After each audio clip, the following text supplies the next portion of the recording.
Go on, say it. Go on. You're always so thrilled. Hello, everybody. Do you have plans for the weekend? Good God, no. This is what kills me. Every Friday, I go, it's Friday. You know, like you're jumping on the train and going to Paris with some pals or something. And it's like, well, Friday's the same as Wednesday, which is the same as Thursday, which is the same as every freaking day. I just love your enthusiasm over nothing. I'm just merely trying to keep the spirits alive. The way I look at it is let's try and carry on as normal, as best as we possibly can. Hey, drugs. My straight out of the handicap stakes, there is Angela Lee in the covers of Her Majesty the Queen, tread by Scobie Breesley in the sheepskin noseband. Coming up fast on the rails, it's Linda Dave in the colours of Fred Winter. Oh dear. It's interesting. You've gone robotic. No, have I? No. Oh dear. No good. Well, I wouldn't say I shall reboot. I'll reboot. Shall I reboot everything? Then I'll be gone for ages. I'll tell you what. Whilst you reboot everything, I'll tell everyone what's coming up on the show. But that's only going to take 3 seconds. Oh, well, I'll keep telling them on the roof. I'll keep telling them what's coming up on the show until you come back. Just repeat it. I tell you what. Tell the interesting story of your bar mitzvah. It's bound to be fascinating. I've got to switch everything off now because Phil Dave didn't give me enough warning, because this is me dealing with Phil Dave today. Do you notice how everything's my fault? It's nothing to do with having a rubbish internet connection. Fascinating, isn't it? But you advised me to get you set this internet up. No, You're I didn't. in charge of BT. No, I didn't. Okay, it's a lie. I'm going to switch everything off. This is so dull. Oh, God, I hate BT. I hate BT more than I hate people. Right, goodbye. Goodbye. Oh, there you go. Right, well, anyway, while Russell has gone off to go and deal with the technology, which I dare say will probably take him a few minutes, first and foremost, welcome everyone. For those who have not already had their hellos, a very good morning to Angela Lee. Oh, my mother has joined in as well. Hello, mother. Then we've got Barry J. Allen. Hold that thought, Barry. You know where this is going.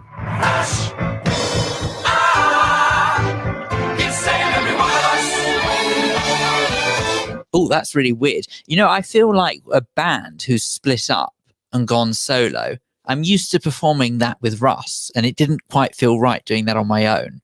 Do you know what I mean? You know, when you sort of see that bands have gone their own separate ways, and you know that most singers in bands are never quite good enough to have solo careers, which is why they're normally teamed up with others. That's how I'm feeling right now, without Russ by my side to do that. Just saying. Sue Sleet says, good morning, guys. A very good morning to Sue, who's in Fife via Bromley and Staples Corner, of course. Andy Lucas. Thank you, baked potato. Good morning on a very sunny Friday. Have been to the post office already. Russ is tinny. Yes. Well, don't worry. Russ has gone to deal with his tinnitus. Is that even a thing? Tinnitus? I don't know. Anyway, he'll come back hopefully full of beans and sounding considerably better. Emma Webb says, morning all, having a bit of a celebration today. Almost a year since I tried to end my life. Good gracious me, Emma. We're very, very pleased that you are still. That is for sure. Fighting demons, yes, the thoughts can remain, but I am fighting them, something I wouldn't have been able to do 10 years ago for sure. Emma, very, very pleased that you are here to celebrate with us that you did not succeed in that particular attempt. And thank you for being brave enough to tell us that. That's very, very good of you. And Ramsey says, has Russ got Norman Collier's microphone? Distinctly possible. Barry J. Allen, so honoured. Thank you. We're very honoured that you join us all of this time. You know, we are very grateful. Right. I think whilst we're waiting for Ross, let me tell you what's coming up on today's programme, because he will be back. Believe it or not, sooner rather than later, he will join us once more. Coming up from midday today, we're going to be joined by Zoe Clues. Now, Zoe is a leading Harley Street therapist and she's been doing this for sort of years, really. So I suspect that from a Harley Street clinic to your screens, you can pretty much guarantee that she is amongst the best. So we're going to speak to her about how she also works in, get this, she works in hypnotherapy. Now, hypnotherapy seems to divide a lot of people. A lot of people say they're not sure if they believe it. I think I'm fairly sure we've spoken to Zoe before, so I hope you remember speaking to her. But she works in hypnotherapy, and I know that hypnotherapy does divide a lot of people. So it'd be very interesting to know, actually, whether or not if you've ever had hypnotherapy, and have you ever found it's worked for you?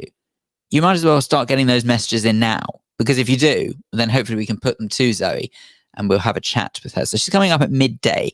Then at 1 o'clock, we're going to be speaking to Sophie Eden. Now, Sophie is co-founder of a company called Gordon and Eden, and they're an executive search firm, apparently. So I assume they headhunt, I think that's the best way of putting it, to find world-class digital and technology talent. Well, if they're after world-class technology talent, Sophie need look no further, I'm sure. Yes, that's right. I'm going to recommend Russ to her. And then, of course, at 1:30 this afternoon, we will be winding down the week in traditional fashion here on this program, when the lovely Chantel Rickards will join us with some suggestions for the weekend's tele-viewing or televisual viewing. I say the weekend. Russ gets very twitchy with me as to when I celebrate the fact that it's the weekend. Now, I know that I'm one of the few who does still go into an office environment, and I appreciate that I am quite lucky to be able to claim that. But I think it's really important that all throughout this, we try and maintain as much normality as possible. This is why I'm always the one who dresses up accordingly. I don't necessarily go around wearing T-shirts and tracksuit and things like that, because honestly, I believe that if we start getting into bad habits, then it's going to be really difficult when we, please God, come out the other side of this and try and maintain a sense of normality. By the way, Melanie Hutchins says good morning, as does Alexander Lichtenfeld. So good morning to both of you. Russ is waiting in the wings. He's back, everybody. So we're just going to have the on-air brief, just so he knows exactly what we've done, because otherwise he might end up repeating. Oh, when I was away, did you tell that naughty boy not to call? It's good to see you so chipper. Welcome back. And you don't Thank sound... you so much. I hate BT. I hate them with a passion. Their internet is crap. You don't sound the least bit robotic now. I hate to tell you, but I'm on BT, so it's not all crap. Just to let you know that we have caught right up with all messages, right up until Alexander Lichtenfeld saying hello. So that's all good. Everybody knows what's coming up on the show today, so that's all good. We are potentially ready, Russell, just to dive straight into it. I was in the middle of a fascinating anecdote explaining to people. Let me stop you. Let me stop you right there. There are certain things in life which are a non sequitur. And you saying the words fascinating immediately followed by the word anecdote. Not going to happen.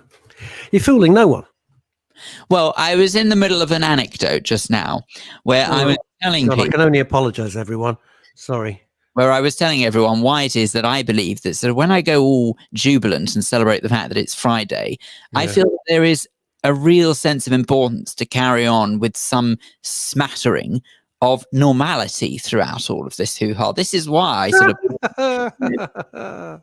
Yes, but this is why I put on shirt and cravat and jacket and stuff like that. It's because I don't want to start going down a route of thinking, okay, well, life's not going to bother with me, so I'm not going to bother with life. No, you can't do that. I agree with you. God, I feel like I've just swallowed bleach. But I do actually agree with you, Philip. You're quite right. You know, if you let everything drop, and I don't mean not wearing your bras, girls. If you let everything drop, it's no good. It's very bad for your mental health. It really, really is. Start the day by making your bed, making everything look neat and tidy. Have I got Norman Collier's mic? Yeah, I know. It's not the mic. The mic's fantastic. It's the rubbish internet. But there you go. That's life. That's life. With Esther Ransom. Lee Bradford says, "Happy Friday, everyone. Love the backdrop. Is it Yosemite? I'm not sure. Could be. I think it's Hendon. Oh, I'll tell you where I think that is. Opposite the French bakery, just where the ABC used to be in Hendon Broadway on the Hendon Central. I think it's there. Yes, it's just behind where the cinema used to be. Very good. That's the one. It looks different because they've taken the cinema down. That's why it looks different. Yeah. No. So, Lee, I hope that's helped. It's Hendon North W4, NW4. I've got to come back to this. I'm sure, knowing you, because you are nothing if not. You're going to refer to Emma Webb's comment, of which. Yes, I am. Yes, I am. But Emma Webb writes to me all the time. Yeah. And I always reply. And thank goodness. Now, I know that Sally in Colorado, our suicide prevention expert out there in Colorado, who I hope is going to be working with us a bit closer. If you missed her last week, she was a sensation. You can always catch our stuff up on YouTube, our YouTube channel, by the way. Are we flying out to Colorado to go and do a show from there? No. Anyway, Emma, I'm going to say I'm glad you failed. And Sally got very cross, not with me, but with the terminology of failing at suicide and succeeding at suicide. But it's difficult to find the right language. But Emma, let me just say this on behalf of Phil, myself, all the gang at Men's Radio Station, all the people, all the producers, everybody backstage who you never get to see. Well done. We're glad you're with us. We're glad you're with us. If you ever want to come on the show, you have an open invitation, as do any of you. As absolutely do any of you there. Jules Silverman, good morning to you. Hey, big news. You know what today is? It's Friday. You know you got excited. Francine Warner only getting her new fireplace today. Oh my goodness. Look at that. Well done. She's getting the new fireplace. She is turning Mill Hill into Downton Abbey. Can you imagine it now? Michael, how's about some hot stuff this evening?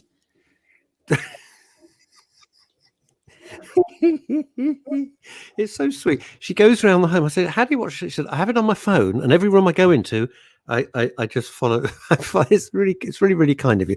Sue Sleet up in Fife via Bromley and via Staples Corner. See, we know. I've been retired for 4 years. Yeah, I would dread that. It's great to be reminded when it's the weekend. I could, well, first of all, I couldn't afford to retire, but I wouldn't know what to do. What are you going to do? What are you going to do if you retire? No, I couldn't do it. Couldn't do it at all. Anywho, Philip, how are you feeling? The reason I mention it is I woke up yesterday. You know, you were saying like carry on and so on. Yesterday, I woke up with the most streaming cold. And I thought, oh my God, please don't tell me, because I have been so scrupulously careful. Anyone who knows me knows I've been an absolute freaking hermit, ridiculously careful. And I thought, and then yesterday, God, you're one of Herman's hermits. I was. And you know what, Phil? No milk today. My love has gone away. I woke up this morning feeling fine. Can't remember the second line. Woke up this morning feeling fine.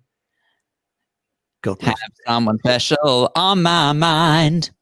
In the neighborhood. Something tells me I'm into something good.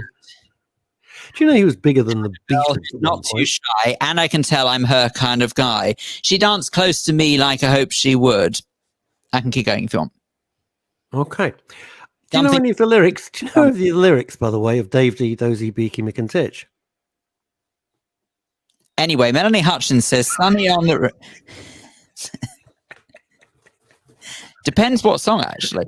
It's very peculiar, actually. Lyrics I'm not too bad with. Names I'm appalling. I can't do names to save my life. It's really irritating. Okay. I don't ever remember if I've met somebody. Even before, I'm fairly sure Zoe Clues, who's coming... They can never forget if they've met you. I know, this is the problem. It makes it 100 times worse. Zoe, it's Phil. Coming up maybe he hasn't seen us. Eat up quickly. Oi, Zoe Clues, who's coming up on the show today. We've had her on the program before, haven't we? Yes. That's what I thought. No, that's what I said. I did. Excuse me, dear listener. Did I not say I think we have had her on the show before? I thought you meant you couldn't remember your relatives. I can't remember anybody. It's terrible. Okay. I don't know who you are. Thank God it says your name at the bottom. Otherwise, I get that. I know. Well, how the hell do you think I feel at my age? Melanie Hutchins, Sonny on the Romney Marsh. Didn't he used to play for Fulham? And Lovely Day in Scarborough says Angela Lee. Scarborough. Well, I love it getting where everybody is. So we've got Sue Sleet in Fife, Angela in Scarborough, Melanie in Romney Marsh, Francine in Mill Hill, Sen Monroe, we never know. He's somewhere. He's somewhere halfway up a metal post with his hand impaled. Like this. He's like this. You got to be careful, actually, because, if you do that, the stakes are quite high. I know. So, Susie, as in the Firth of Forth. That's not easy to say if you were smashed, is it? The Firth of Forth. Snow in the south of the Firth of Forth. Good God. I'm sorry, but really, that's the Firth. Now I just sound like I've got a lisp. The Firth of Forth. What? Yes. And I'm only 16. Sunny here, although snow on the south of the Firth of Forth. Very, very nice. Who else we got? Anybody? Yeah. That's kind of it. I'm just checking. I'm just checking things. There's fish on a Friday. He's not Catholic. I thought you couldn't have fish on a Friday if you're Catholic. No, you're meant to have fish on a Friday if you're Catholic. Really? Yeah. God, I've been getting it wrong all these years. Well, that's because you're a lapsed Catholic. You're about as lapsed as a Catholic as you could be. Hello, boys, says Sue Cressman. Sue. Sue. Sue, do you remember you wanted to be in my book? Pardon? Sue wanted to... No, not that book. Oh, the little black one? No, not that book. You still start.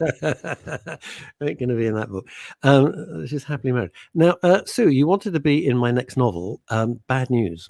Oh, that. That with a sort of sneery kind of... Yeah. How long did it take you? Sue, how do you spell Catholics? Come on, you're running an empire there. Friday is fish night. I don't mind the black one. Yeah, hey. You're in there, Russ. Suddenly today is a little more perky than it was 5 minutes ago.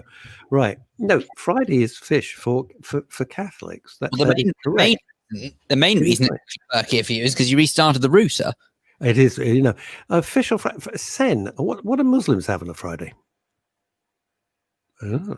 What do they have? Apart from, obviously, metal posts sticking through their left hand. Hang on. I thought Friday in Islam was sort of the sort of Sabbath of the Saturday. I thought the Friday was the religious day in Islam. Sunday's the religious day in Christianity, and Saturday's the religious day in Judaism.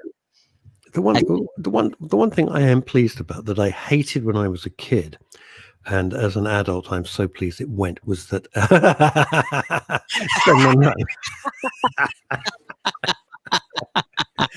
anyone who's listening a kebab after the mosque. Anyone who's listening to this as opposed to watching. Sue Cressman, I have your show on a Friday. Does it count? It's not only does it count, it's like a penitence, it's repentance, it's absolution, it's everything. You got a clean slate for the next week. Andrea Lucas thought alcohol was forbidden. Not if you are the Sen Monroe type of Muslim. Not at all. Because in the books that are holy, it does say, have a single malt, have a Cuban cigar, try not to get stuck on a metal post. That was where Sen slightly went wrong. Otherwise, it was going very well. Do you know that, this is great from Ramsey, did ya know, I like your casual style there, Rams. Did you know that the fillet of fish was created by McDonald's for Catholic customers? Seriously? I can't bear McDonald's. I just can't bear. I don't like any of that food at all. I love KFC. I'll be honest with you. I do. It's my guilty pleasure, along with the repair shop and the bidding room. But the only thing, if I had to go, you put a gun to my head and said you got to eat something at McDonald's, I'd have the filet o fish because that's quite nice. It's strange you say that, because I was having this conversation with a colleague this morning where I was saying I don't really eat fast food. It's not my thing. Although you eat fast. I eat very fast, yes, but I don't necessarily eat fast food. I mean, the nearest I might get to fast food would probably be something like Pret a Manger or Leon. Remember? What I love about you is you're not middle class. Remember when you could go there? But anyway, yes, I do, my friend. Yeah, but the point is that I think I can count on my left hand the number of times I've been to somewhere like McDonald's over the last 10 years. And I don't get it. I don't understand what the fuss is about it. No, I never got it at all. I've never got it at all. My theory, I know this sounds completely bonkers. This was my theory, which I've had for years, is that when twins were little, we'd occasionally go to McDonald's. I thought they put something like crack in their food because I didn't get it. But the kids seemed to have a thing about, the chips or the something. It was like they got instantly addicted to it, and I didn't understand why. Doesn't do anything for me.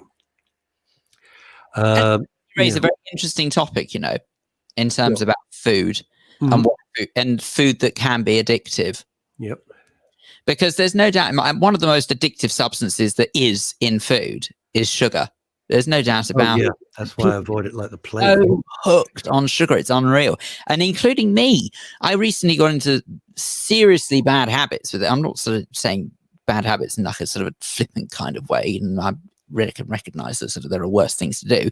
But my point is that it would go to the point where there wouldn't be a day that went by where I wouldn't have something with processed sugar in. So maybe sort of a chocolate or something, or a bit of ice cream. And it was because I was craving it. I really wanted it. So I don't actually know how people who eat far more sweet things than I ever do actually get through the day. It's just horrific. I think sugar should be banned. They will find out eventually. It may not be in my lifetime, it might be in yours, Phil, but I'm serious about this. They will deem eventually sugar as bad as tobacco. I'm sure I hope they do. The only time I have sugar, Francine's quite right. If I go around to my cousin's, which of course is now like a 2-hour drive through the traffic, unless you come to me, I've never said, fancy a chocolate, fancy a biscuit. She goes to a tin the size of a cabin trunk, opens this thing up. I swear to God, I've never seen so much chocolate in my life. I have one bar of chocolate in the fridge, and I have like maybe one square every few days. That's my limit. I don't have desserts, don't have biscuits. I never eat dessert at all. And if I stop drinking, I'd probably lose weight. But that ain't going to happen. So there we go. Actually, you know what? I do sometimes. Sometimes when it comes to desserts, I've got better with desserts. I used to be more of a savoury person and would just say maybe have cheese and biscuits or something, which is not much healthier, I know. Oh, I like cheese. No, cheese and biscuits. I'm your man. Hey, we're on to a winner here. Phil. Yeah, that's the quote of the day. The day's not going to get any better. I'm addicted to our chef's double cooked chips. Sue, you've invited me and Phil down. I'm going to do a show from you eventually. Please God, we ever get through this crap. We probably won't be leaving. Now I have to ask. I really have to ask because also. Oh, Sen, I never have chocolate digestive. No, Sen, I actually don't. Never have a chocolate digestive. I won't have it. I love it, but I won't have it in the house because I know I'll eat it. No, chocolate digestive is an abomination. It's revolting. Oh, shut up. Chocolate digestive is the greatest biscuit. The greatest. Look, I'm not going into BBC Radio Norwich discussing biscuits, but I don't have bloody chocolate digestive. We're already discussing chips, so you might as well. No. We're not discussing chips. One of our lovely listeners who runs Nailcoat Hall is talking about double cooked chips. That surpasses. That is not a casual conversation. That's an important contribution. Andy Lucas has said that for her, she likes McDonald's chips occasionally. Does she like baked potatoes? So, hey, thank you, baked potato. I see what you did there. Anyway, but I just, for me, I don't. Someone needs to help me understand this, right? What is it about chips? Well, don't get me wrong. I do like them. I know I like it. I just want to know why. What on earth is it about plain potato that is fried in a load of fat that makes it addictive? It's horrific. If you actually think about it, this is where Philip and his young age just, shows a lack of experience. There are chips. There are chips, and there are chips. Rubbish chips. Yes. And then there's the one on your shoulder. Now, look. Hey, Phil, the most balanced thing about you is the chip on either shoulder. Exactly. But look, the point is, Melanie Hutchins, it's all about cheese. It really is. It's terrible. Why do I like bad food? Cheese isn't bad food. Cheese is fabulous. Oh, this is terrible. I really should. What is it? Hang on a minute. What do you mean? Posh flambe? What kind of flambe? Like steak Diane? Like what? Posh this is a dessert. Soup? No. And do they come to the table and do it? I want to know. Do they come to the? I used to love that as a little boy. It's all gone out of fashion now. Does anybody else remember? Anybody else remember when they came to the table and cooked it? Growing up, I could never have flambe. My hair was too flammable. It was in your case. It absolutely was. Ed, it's not a problem now. But she's running Nailcoat Hall, not bloody Filio Fish there. Does she do fish fingers? No. Angela Lee, my hubby likes a proper home-cooked chip. He's from Leeds. Well, what? You got to be from the north to like chips. Apparently. Don't know what that's got to do. What's it going to do with it? Well, it's like Leeds, the home of chips. Were chips invented in Leeds? I had absolutely no clue that there was some sort of parallel between geography and gastrology. Is it really? We've fallen out. We've fallen. She's so out that little black book now. I also like chips with curry sauce. Oh, Christ. Alexander Lichtenfeld. I thought you were a woman of sophistication and elegance. Turns out you were right, chav. With asymmetrical hair and huge round glasses. Cheesy chip. All right, Melanie, I can go with that. Cheesy chips. Don't mind that. All right. Okay, Melanie Hutchins. I'm so pleased you said this is not BBC Radio. BBC Radio Norwich. Sen Munro, flambe, no worries about my hair catching alight. Could be knowing your luck, Sen, the whole thing will explode and you'll be standing there like the front cover of a Pink Floyd album. Oh, heaven help us. They've really burst into like, what's the matter with you lot today? Chip, cheese. Give people what they want. They're the audience. They tell us what they want. Chips with chili, really? No. Hang on, right. Let's just calm this down and go through this in order. Oh my. Martin Allen.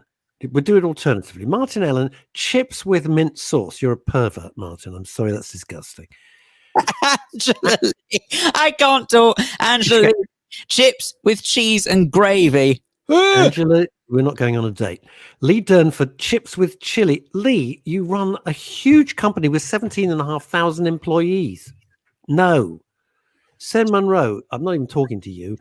Ed Grossman, Sue, you can cook my chips anytime. I think that's a sexual invitation, Sue. I think. Well, bloody hell. What's Good Lord. Right. The national dish of Canada apparently contains chips, gravy, and cheese curds. Ramsay, really? Good Lord. That's horrible. I'm going to throw up in a minute. What is poutine? How do you... This is chips, gravy, and cheese curds. That's the national dish of Canada. God almighty. I mean, you can understand really why there's a great north-south divide between America and Canada, really. God, I know. They're like nothing. They just happen to speak vaguely the same language. They are so different, Canadians and Americans. We always think they're so different. Now, Chip Butty, says Sam Munro. God, Sen, you're so classy. Can't wait for your next film premiere because that could be the thing. Chip Butties.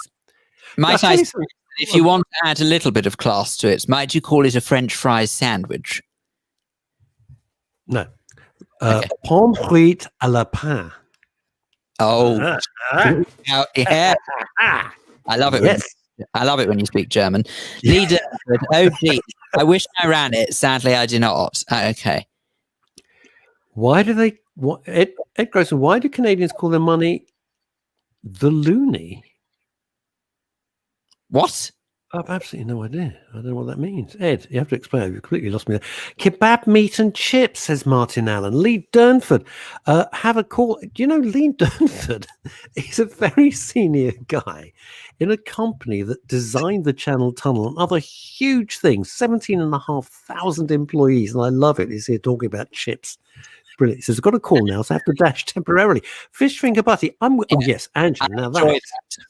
Now that's a proper sandwich. I do believe it's only the British that could come up with a sandwich where you wrap some fish in breadcrumbs and then put it between two slices of bread. Yeah. And then say, am I putting on weight? I can't fit in my jeans now. And you go, oh, it's obviously a thyroid problem. Yes, it is. You've got an overactive fork and spoon. Stu Preston, I have to go for a while in the middle of accountancy problem as usual. Nightmare. Well, Stu, we're very sorry, but I don't blame you really, because if I have to be honest, if I listen to this conversation about food much longer, I don't think I'll last until 2 p.m. either. I might never do. You always dash off to get something. Exactly. Imagine what I'm going to be like today when we're talking about all of this food. Now that's true. Ed Grossman, you're quite right. In Belgium, where the chips are fantastic, they use chips and mayo on street corners. Yeah, they are. Belgium. Audrey Hepburn, Tintin, Hercule Poirot. Can't think of anything else. That's about it. Chocolates. Oh, yeah, Belgian chocolate. Yeah, that's right. I forgot that. Angela Lee, I'm thin, I bet. You're like Phil Dave. Phil Dave eats like 3 people, and he looks like a broomstick handle. He's unbelievable. And Alex, yes, we had a very nice lunch there. For some reason, I'm now missing the Ivy Market Grill, Covent Garden. Very nice there. Very nice. They do nice jobs, I must say. I'm missing Covent Garden, period. I mean, even just to walk around the piazza once more would be lovely. Yeah, I'm just wondering, because people on social media say, it's like, when the war's over, what are you going to do, Tommy? So the people say, what's the first thing you're going to do? And I just go, live. That's it. I have no bigger plan. Ramsey, Russ has the right idea. Banish the house of all temptation. I know, that's why I sent Melania over. I said, Melania, I know you want to come over, but I think it's best you stay in America. That's what I told her straight. If that's true, I'm going straight to Holland. In Holland, they do schmaltz herrings in the streets. Oh, amazing. Yeah, they won't let Jews in restaurants in Holland. What explain what a schmaltz herring is, because not everybody, I know what herring is. I can't remember what the other bit is. Okay, so a schmaltz herring is, in a nutshell, is herring that has been pickled and quite a lot of salt. And when I say quite a lot of salt, I mean it's been drowned in it. So it's quite drowned fish. Well, I don't think you drown the fish literally. That would be just like ridiculous. Oh, amazing. I wouldn't know how to make schmaltz herring. I know how to eat it, and I know how to watch other people's reaction when they try it for the first time. Have I had it? Schmaltz herring looks quite slushy. It's quite mushy. And when you eat it, it really has got the consistency of jellied eels. Oh, Christ. Jesus, and I haven't. My mum loved... My parents have been dead a long. Well, my dad died in 2000. Mum died a few years ago, mercifully in her case, I must be honest. And she loved jellied eels. And the big thrill for her was if Dad would come home from the East End, bringing a pot of Tubby Isaac's jellied eels.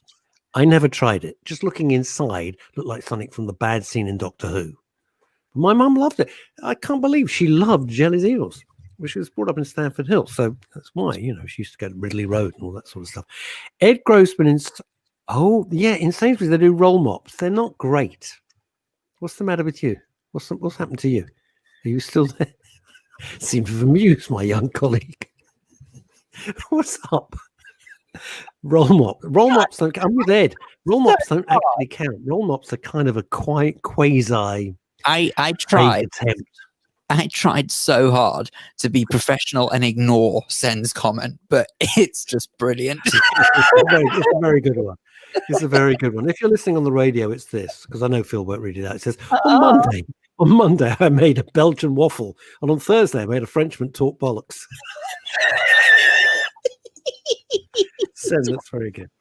Oh, grief. Oh, dear, oh, dear. That's very good. Then you threw me off course. Anyway, right. Ramsey, is Tubby Isaac does it still exist? I only think of that. It's like my grandmother's time. She's God knows how long ago my grandmother died. She was from Stamford Hill. And there was the Ridley Road Market, the egg stores, whatever that was. And she always went on about the going to the egg stores. Okay. Right. And Tubby Isaac's, that was it. I think that was the extent of her universe. Roll-ups, not really. No. Angeli, I agree. Yuck. Oh, God, schmaltz herring. That sounds disgusting. Ramsey did say, he's quite rightly identified, is it nearly time for the collar check? But I have to say, I've handed the collar baton to Hips today because she's up. Oh, she's up then. Thank God. Yes, today's the first day that she seems to be a little bit better. Thank you. That's been nearly a week since her adverse reaction to the vaccination. Can I make Although your dad is fine. Yes. Can I make this very, very clear? Please, I do not know for sure that it was a reaction to the jab. So please don't be put off by it. If you've been offered one, for heaven's sakes, take it. Oh, grab it. Might I suggest it is distinctly possible that she just had something lurking and that the jab activated it. We just do not know. Okay. So please don't take it as the jab's bad, because it's really not. So, but let's have a look and see. Okay. We've got apparently, we've got about 5 minutes left on the collar, apparently. So, okay. Right. Now,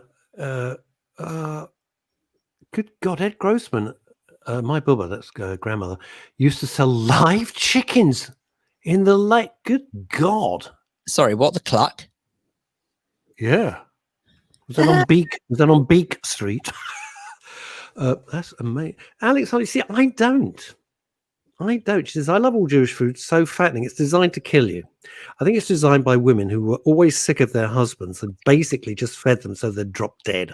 Oh my God. That is my convinced. That is my theory behind that type of food. What is wrong with you? What? You're going to start a riot by saying that. Well, it's true. It's cholesterol time bombs. I can't deny, though, that I am partial to a latke.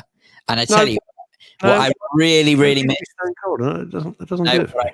What I really, really miss are Blooms. Fried potato, by the way, like a fried potato pancake designed to sit on your chest for 3 hours after you've eaten it. Blooms latke. No. Oh, they were amazing. Do they still exist? Have they gone? So good.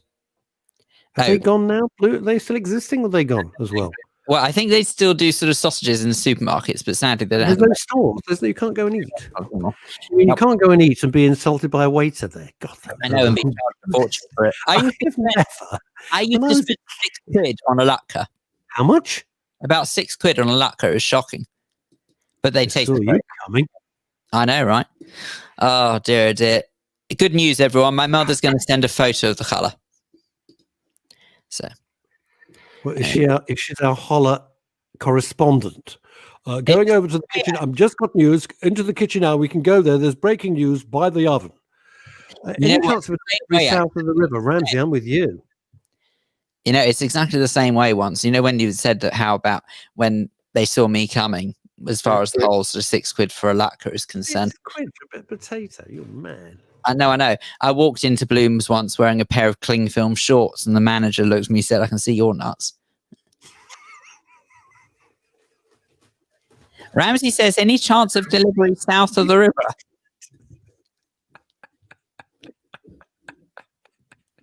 Well, quite. You absolute fool. I'd like a delivery south of the river. Phil, I pay £1 for a latke just before Henry's. Now,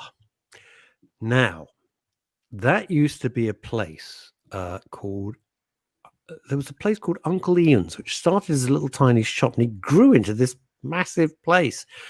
And when I lived up there many years ago, I don't know, in the middle of the night, don't even ask, I was going through a strange phase in my life, and I'd go in there and just meet the gang, and I'd be really late, middle of the night, and start eating. And we've all been there. Don't worry about that. Do you remember anyone remember Uncle Ian's? That was I liked the food there. It was a long time ago. Gosh, it was a long time ago. Alex Lichtenfeld, you guys are making me laugh this morning. Thank you. It's probably out of nerves, Alex, but no problem. It's just thinking, this is radio. Now, Angela Lee comes up with a very nice question. Have you got some Jewish recipes, please, to give my husband? You'd have to ask my cousin Francine. She's got loads. It's just before where Uncle Ian used to be. Ed, I know exactly where you mean. It's quite a small if it's the one I'm thinking, it's quite a small shop. Yeah, quid for a bit of a fried potato. Not unless you're Phil Dave. £6. Now, You know how there's a famous cookbook that was out years ago, right? And I think it was called The Way to a Man's Heart. So it was like it was sold very well.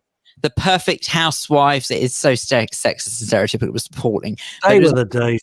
The perfect sort of housewives recipe book for their husbands. And now there is a Jewish version of that that's come out, and it's called The Way to a Man's Heart Attack, and it's all full of Jewish recipes.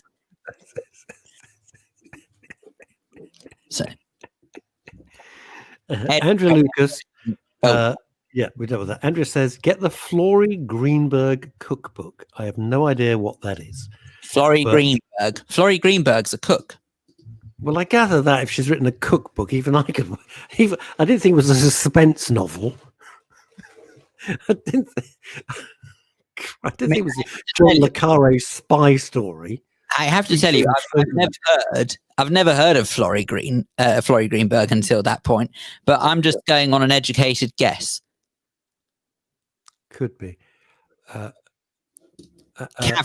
you always make me laugh, but we're not talking about all the other going on, and this is very cathartic. Well, that is why we will be adding, I hope, a coming up in a few weeks' time, a comedy hour, because so many of you want that. So that's what we're going to be doing, just for a laugh. Just for a laugh. And I'm dragging in one of my best friends who I've been trying to get on the radio for years, and she has agreed, and I'm very excited. But more about that later. Huey Green's cookbook. Idiot. Friends, I want to meet a young man making films. His name's San Monroe. I hated Huey Green. I'll be absolutely honest with you. I did. But one thing people don't know about Huey Green, he was incredibly clever. And he actually wrote the handbook, all the guidelines to how to create commercial radio in the United Kingdom. And because he'd had all the experience in North America, he was Canadian, I do believe. And he wrote that, and he was never acknowledged. And it was a source of great hurt to him. I mean, he was not a nice man at all. But he did create the blueprint for commercial radio here in the UK, and it was never acknowledged that it was him. What is that? Just suddenly remembered what was on the shelf behind. Way to a Man's Heart. Look at that. We've still got it. Wow. Well, what's the recipe? Go and have a look. Wait. Open it. Open it quickly.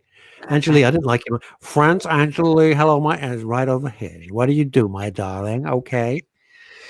Okay. It was Paula Yates' father. Yeah, we know that, Sen. She never recovered. She thought her father was Jesse. Yeah, I've read the whole thing. They went. What? Don't keep flipping. You see, you're a lousy magician. I say when, you keep flipping. Today's recipe. No flipping. Wow. What does it say? Notes. Avoid Phil Dave at a restaurant. Good choice, right? Right. Okay. Oh, God. Linda Dave. Oh, my God. The holler just fell out the oven.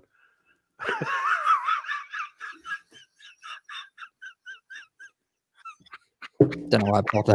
Seriously. Do not know why I bother. Anyway.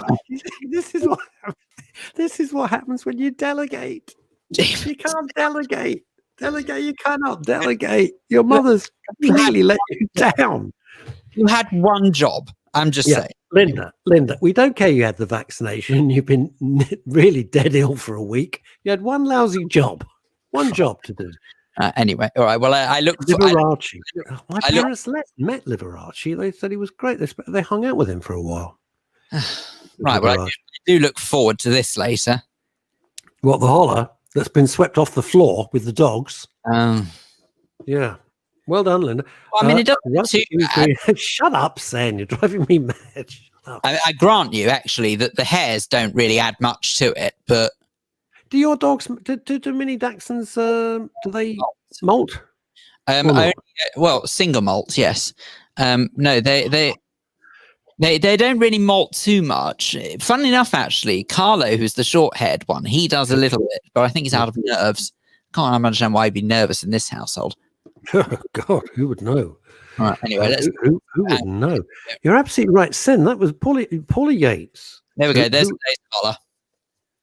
You see, yours is more burnt. Yours has a more burnt look, although Let's not knock Linda because she might be posting me that later. She could put it in a jiffy bag and just post it to me. I'd be grateful.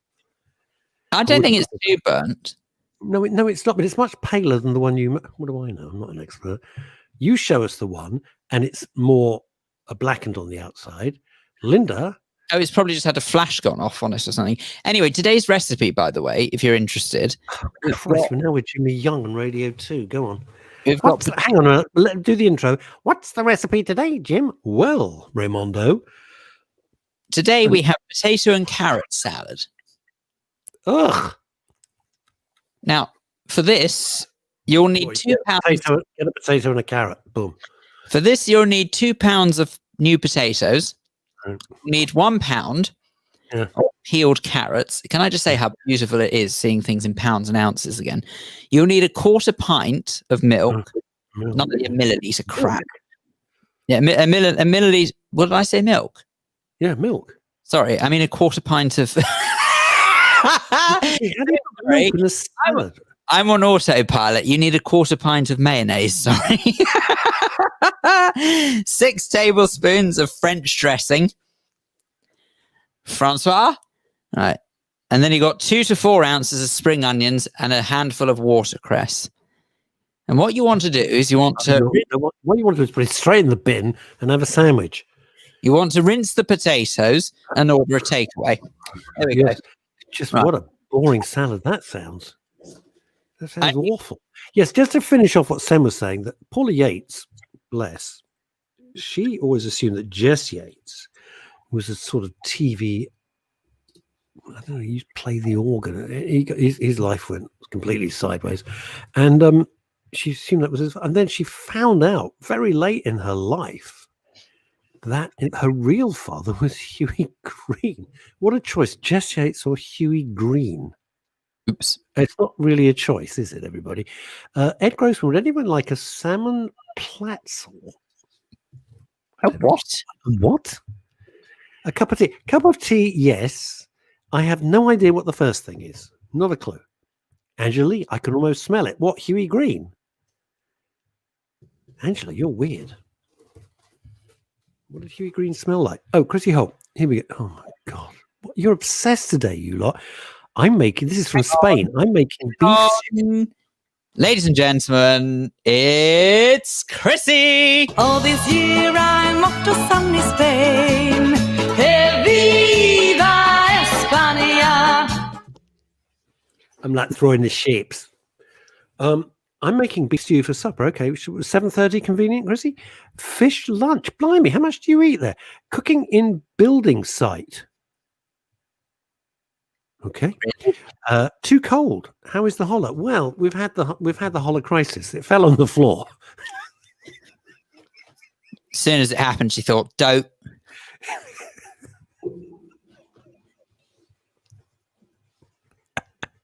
Anyway, so are you redoing your home or something in Spain because you're cooking in a building site? Or is this a new job? You're actually cooking on a building site, and it's freezing there. Quite a nice idea, you know.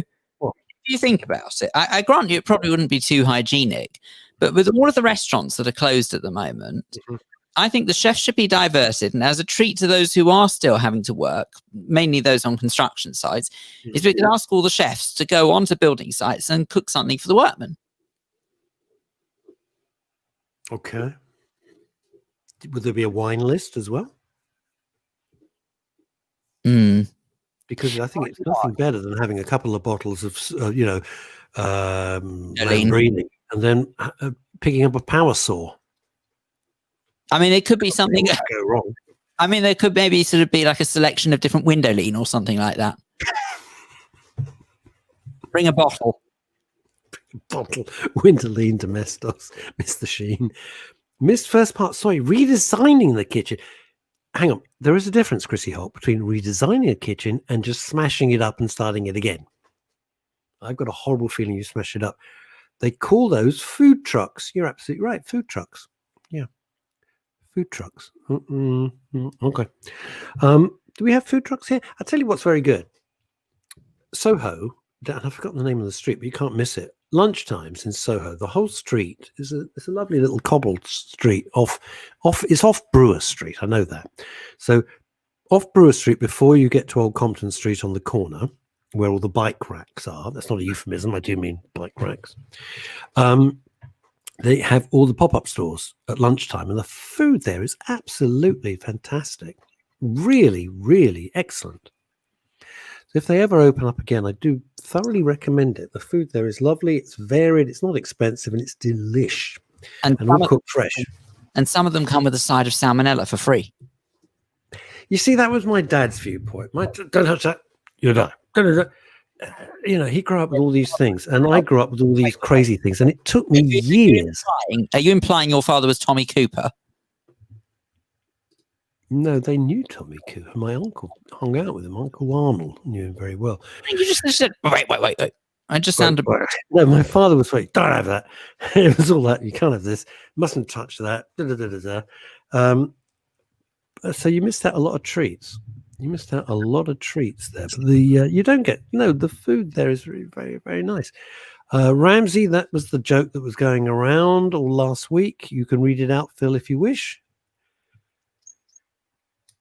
Oh, no, I don't wish. It's disrespectful. It is.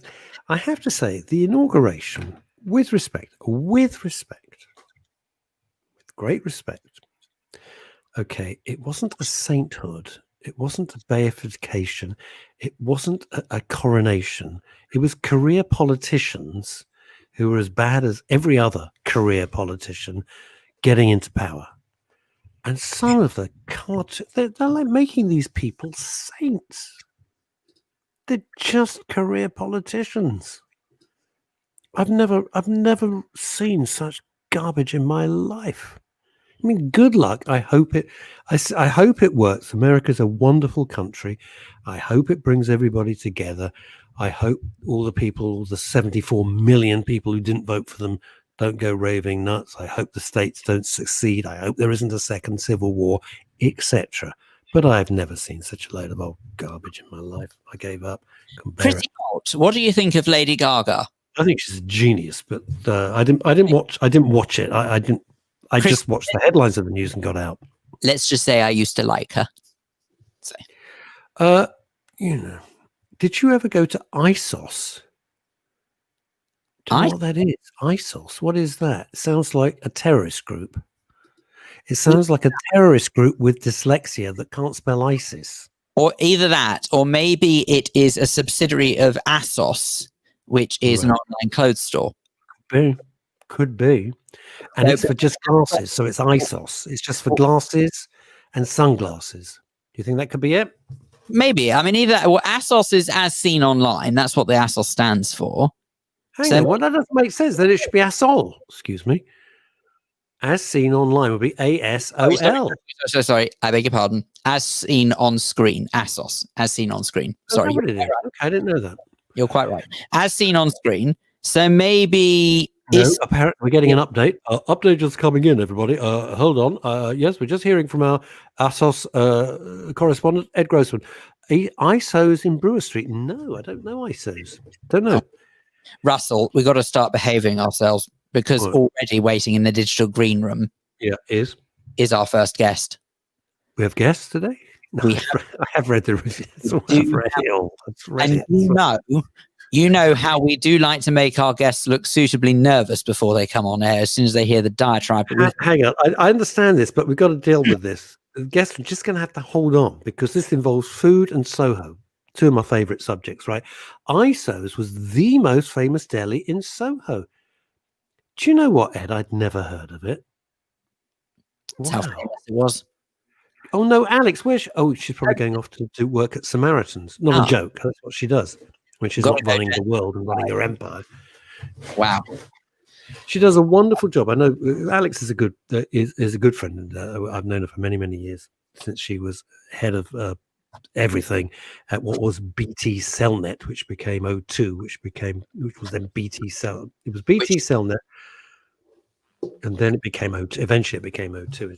And then it became then what? And then it became terrible. Oh, I'm not going to go there. But Alex, that's how far back we go. She used to sponsor the Flying Eye, one of the first big sponsors of the Flying Eye on Capital Radio. And that's how we met. She was head of marketing there. I can't believe all these years later, from the 80s, we are still chums. Russ, you're kidding. Asked Lloyd. No, I'm not. Seriously, I never went there. I wish I had. And Ramsey says, couldn't have been that famous. So Alex works some of the week on the phones for the Samaritans. And I think that's it's a very good thing to do. I've good news. It was Angela. That reminds me of Futurama. Good news, everyone. When the professor No, Angela was asking before about Jewish recipes. Okay, what you got? And I found a book on the shelf. Charles Dickens, papers. And in fact, look at this, right? It's called The Jewish Princess, Feasts and Festivals. Okay. And the recipe in particular that I've managed to open the page on is sweet potato and apple latke. Out of curiosity. Go on.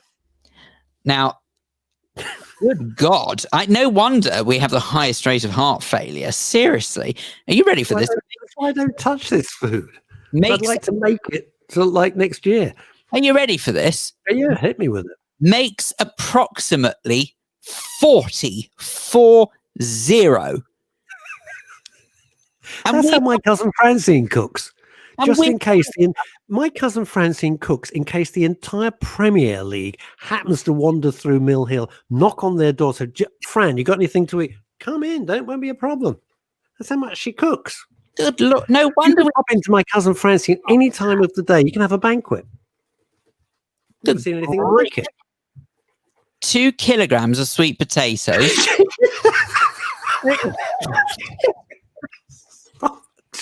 2 kilograms. 3 eating apples. 2 onions. 2 onions? I hope you got separate beds. 4 large eggs. 300 grams of plain flour. That's what I used to make a challah. I used about 500 grams to make a challah. 300 grams of plain flour for good grief. Salt and black pepper to taste. Oh, well, that's something. And vegetables. That's something we can agree on. Wow. Okay. Good grief. Well, ladies and gentlemen, if you would be interested in picking up your copy of Diabetes on a Plate, then How to Kill Your Husband Within 3 months. Good Lord. Right, get the life insurance. Stephen Marsh, who writes some very funny gags.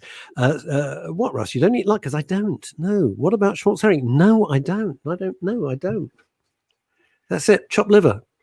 Chopped herring. Ramsey, yes. You're talking my language now, Ramsey. At £6 a latke, that's 240 quid.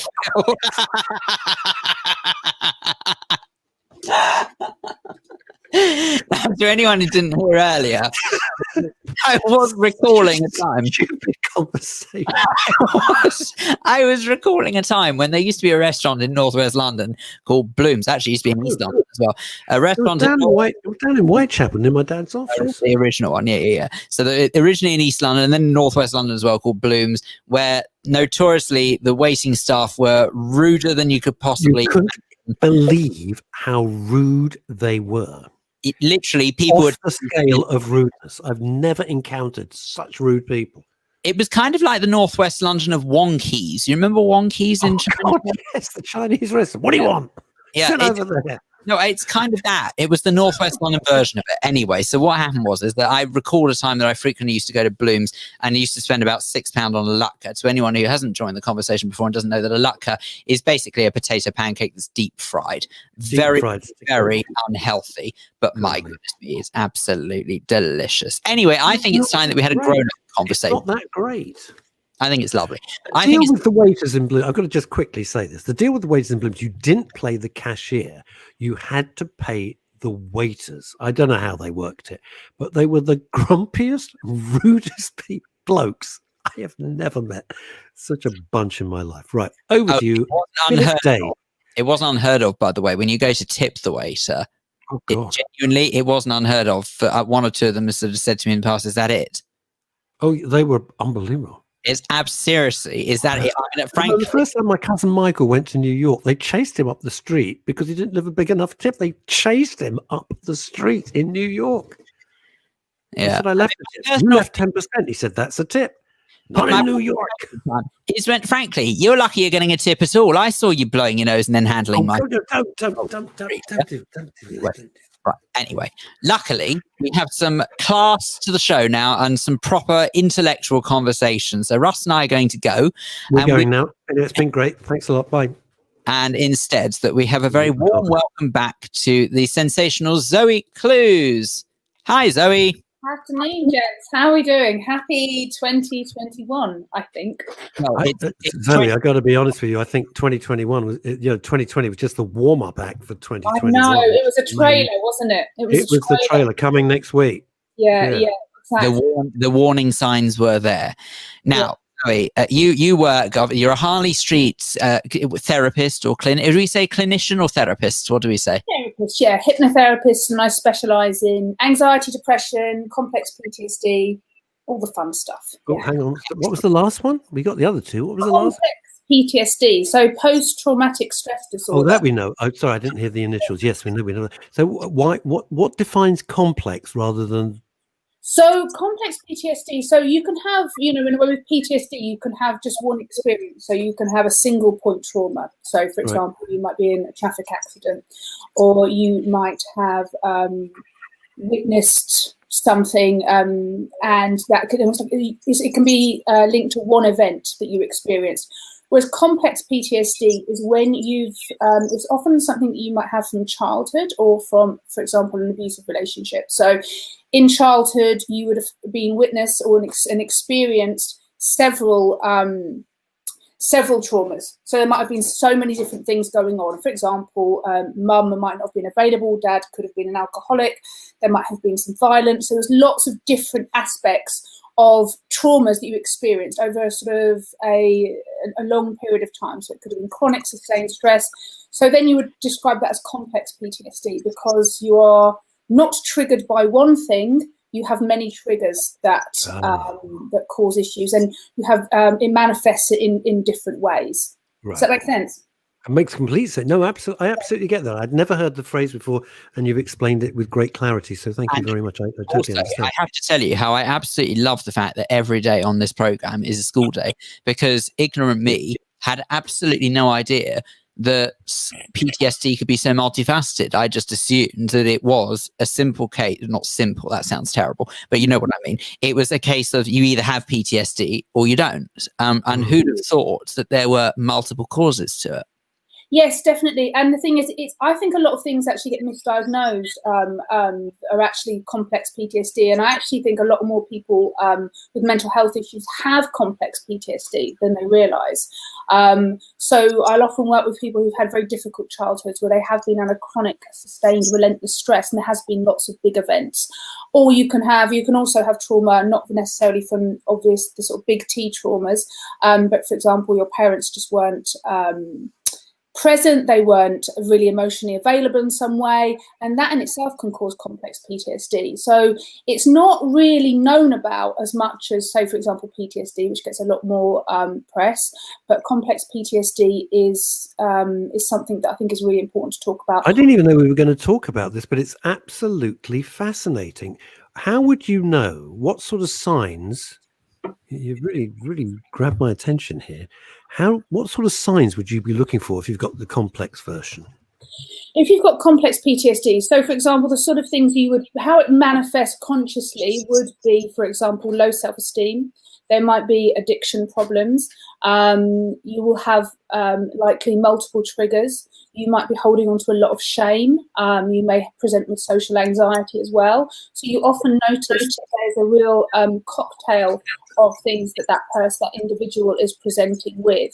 And when you look at someone's history, you can see that actually they've been through, there's been many aspects to what they've gone through. They may think they're upset because they've had a relationship breakup, but if you delve deeper, you can realise that there was lots of factors in their childhood or in their experiences, lots of adverse experiences that have created this version of this situation, which is complex PTSD. Well, here's an interesting question from Jules Silverman. Mhm. I'm not sure whether this is a question okay to ask. Every question's okay to ask on men's radio and women's radio. But can PTSD cause cancer? Can a trauma trigger cancer? That is a very interesting question.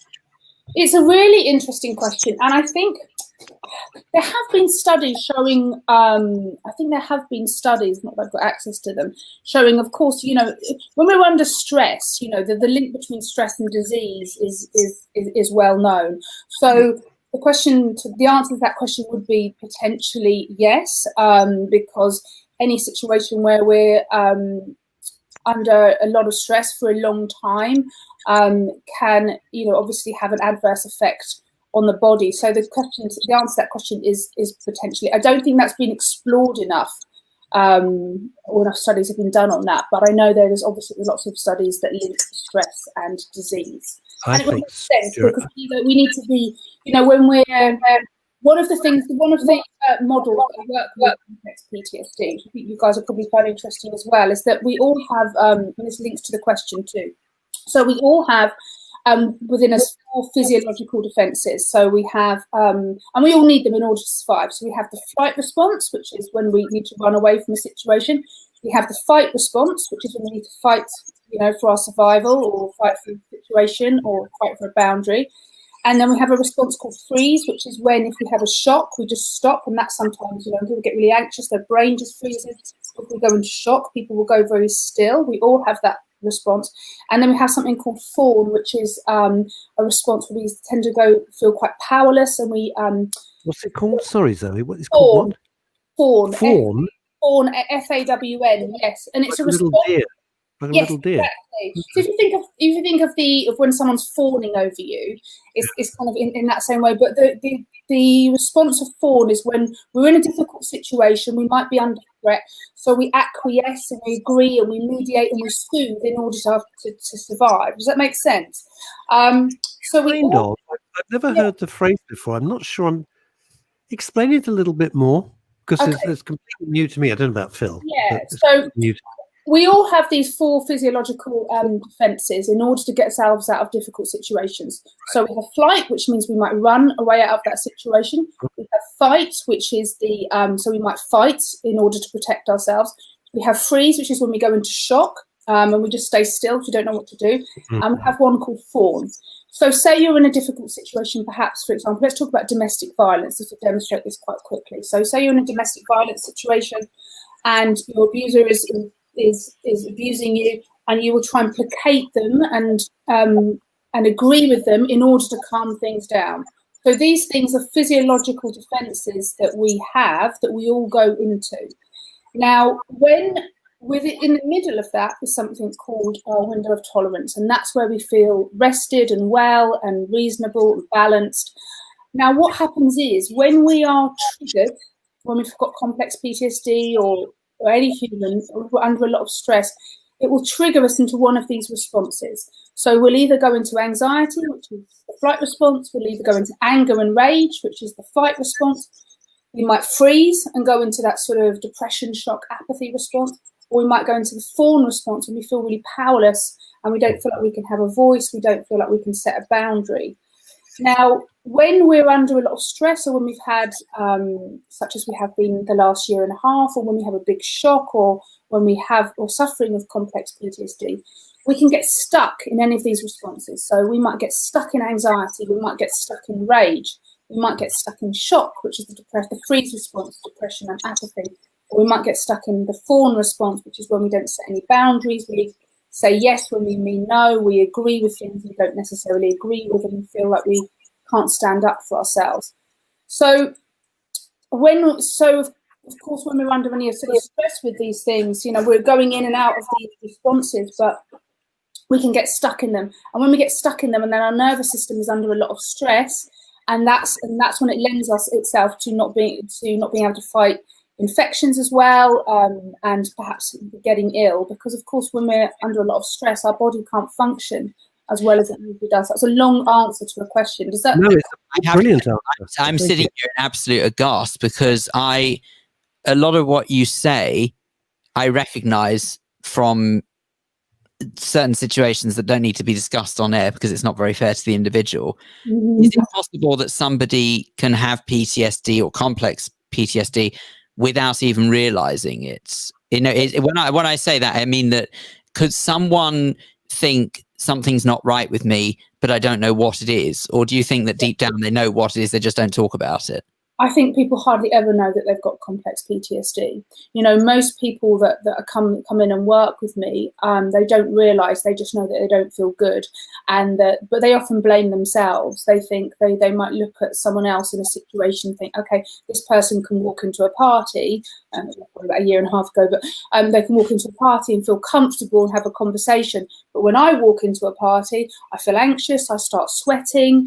On the way there, I might suddenly get really angry, might get road rage. So they're getting triggered all the time. So they don't know necessarily they have complex PTSD. They just know that they're not functioning, or they're much more sensitive in different ways. And they might have other symptoms as well, such as nightmares, feeling numb, insomnia. So feeling numb? You mean physically or mentally numb? Sort of emotionally numb. So, because it's a defense mechanism, Horrible. And a lot of people, really with the whole pandemic and the lockdown and restrictions, nearly everyone, I keep saying this, everyone is getting triggered into a bit of either the fight, flight, freeze, or fawn. Yep. And we all move in and out of them. We need them, we need to fight sometimes. We need to run sometimes. We need to stop sometimes and think, hang on, what do I do here? We need to mediate a difficult situation and calm people down. But because we're under chronic, sustained, relentless stress, some of us more than others, we're getting stuck in some of these responses. So if you get stuck in freeze, you're in depression, apathy, lack of motivation, don't want to get out of bed. If you're stuck in fawn, you're agreeing with loads of things, you feel powerless, you can't stand up for yourself, you haven't got any assertiveness. If you're stuck in flight, you can't sleep, you're anxious, you might be getting obsessive compulsive. If you're stuck in fight, which we can see on social media all the time, right? Everyone at each other's throats. We're in constant rage and frustration. Yeah. So everyone's getting triggered. So yes, this whole pandemic situation is causing people to get stuck in these responses. Which is I want to come back to that, Zoe, in a sec. I just want to read what Jules has said. The reason she asked about, which sparked this whole absolutely fascinating, I would say conversation. We're just listening because it's extraordinary. The reason I asked, my mother passed away at 46 from cancer. Oh, Jules, I'm so sorry. That's so young. She got it at 44. I don't know whether it's hereditary and whether I should be pursuing things for me because of it, or whether it was the trauma of her first husband dying on her birthday. Oh my God, dying on her birthday on holiday at 36 that caused it. Christ, every comment's a book in itself. Wow. Yeah, I mean, Jules, it's awful. So sorry, Jules. The answer to that question is, yes, possibly. I do think big shocks, such as, and especially if losing her first husband on her 36th birthday, especially if that was a shock, if we know that someone is ill and ill for a long time, we've got some level we can prepare for it and adjust to it and come to terms with it. I think, a huge shock like that. On holiday? Yeah, exactly. Wow. On holiday. Okay, yes. Then, of course, that's going to send you straight into the freeze response and your body's going to go into real survival response. I'm not I can't medically advise whether that's caused cancer. No one would know. But I think, I would say never underestimate the impact of trauma on the body. It has a profound effect, and I think it's really important to work with processing. It was a surprise heart attack. He was 36. Oh, that's so young. Jules, I am so sorry. You've written to me many times. We've had lots of jokes together. I had no idea. That is absolutely bloody awful. Now, here's another question for you, Zoe.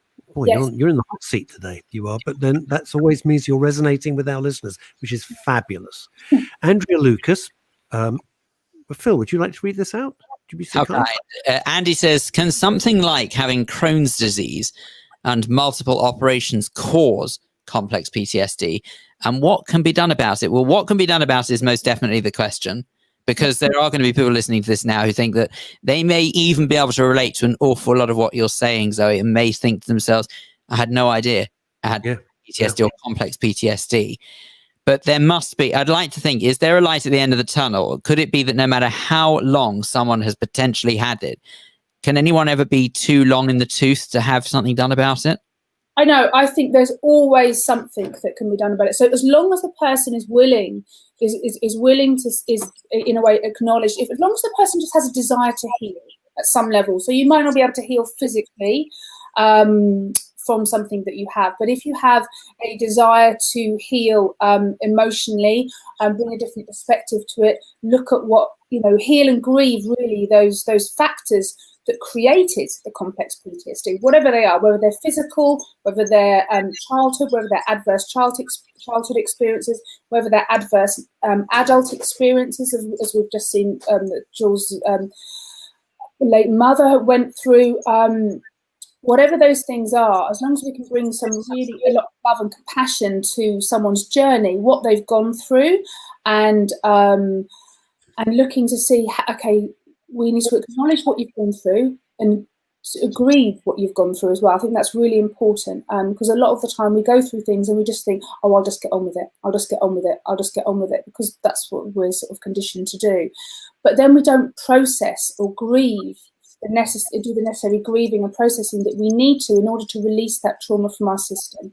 And in answer to the question, yes, I do believe dealing with long-term health issues, of course, is creating long-term stress on the body, and operations, multiple operations, will definitely, of course, it causes trauma. I mean, obviously there are operations that we need, but it doesn't mean that it doesn't have a huge impact on the system and the body.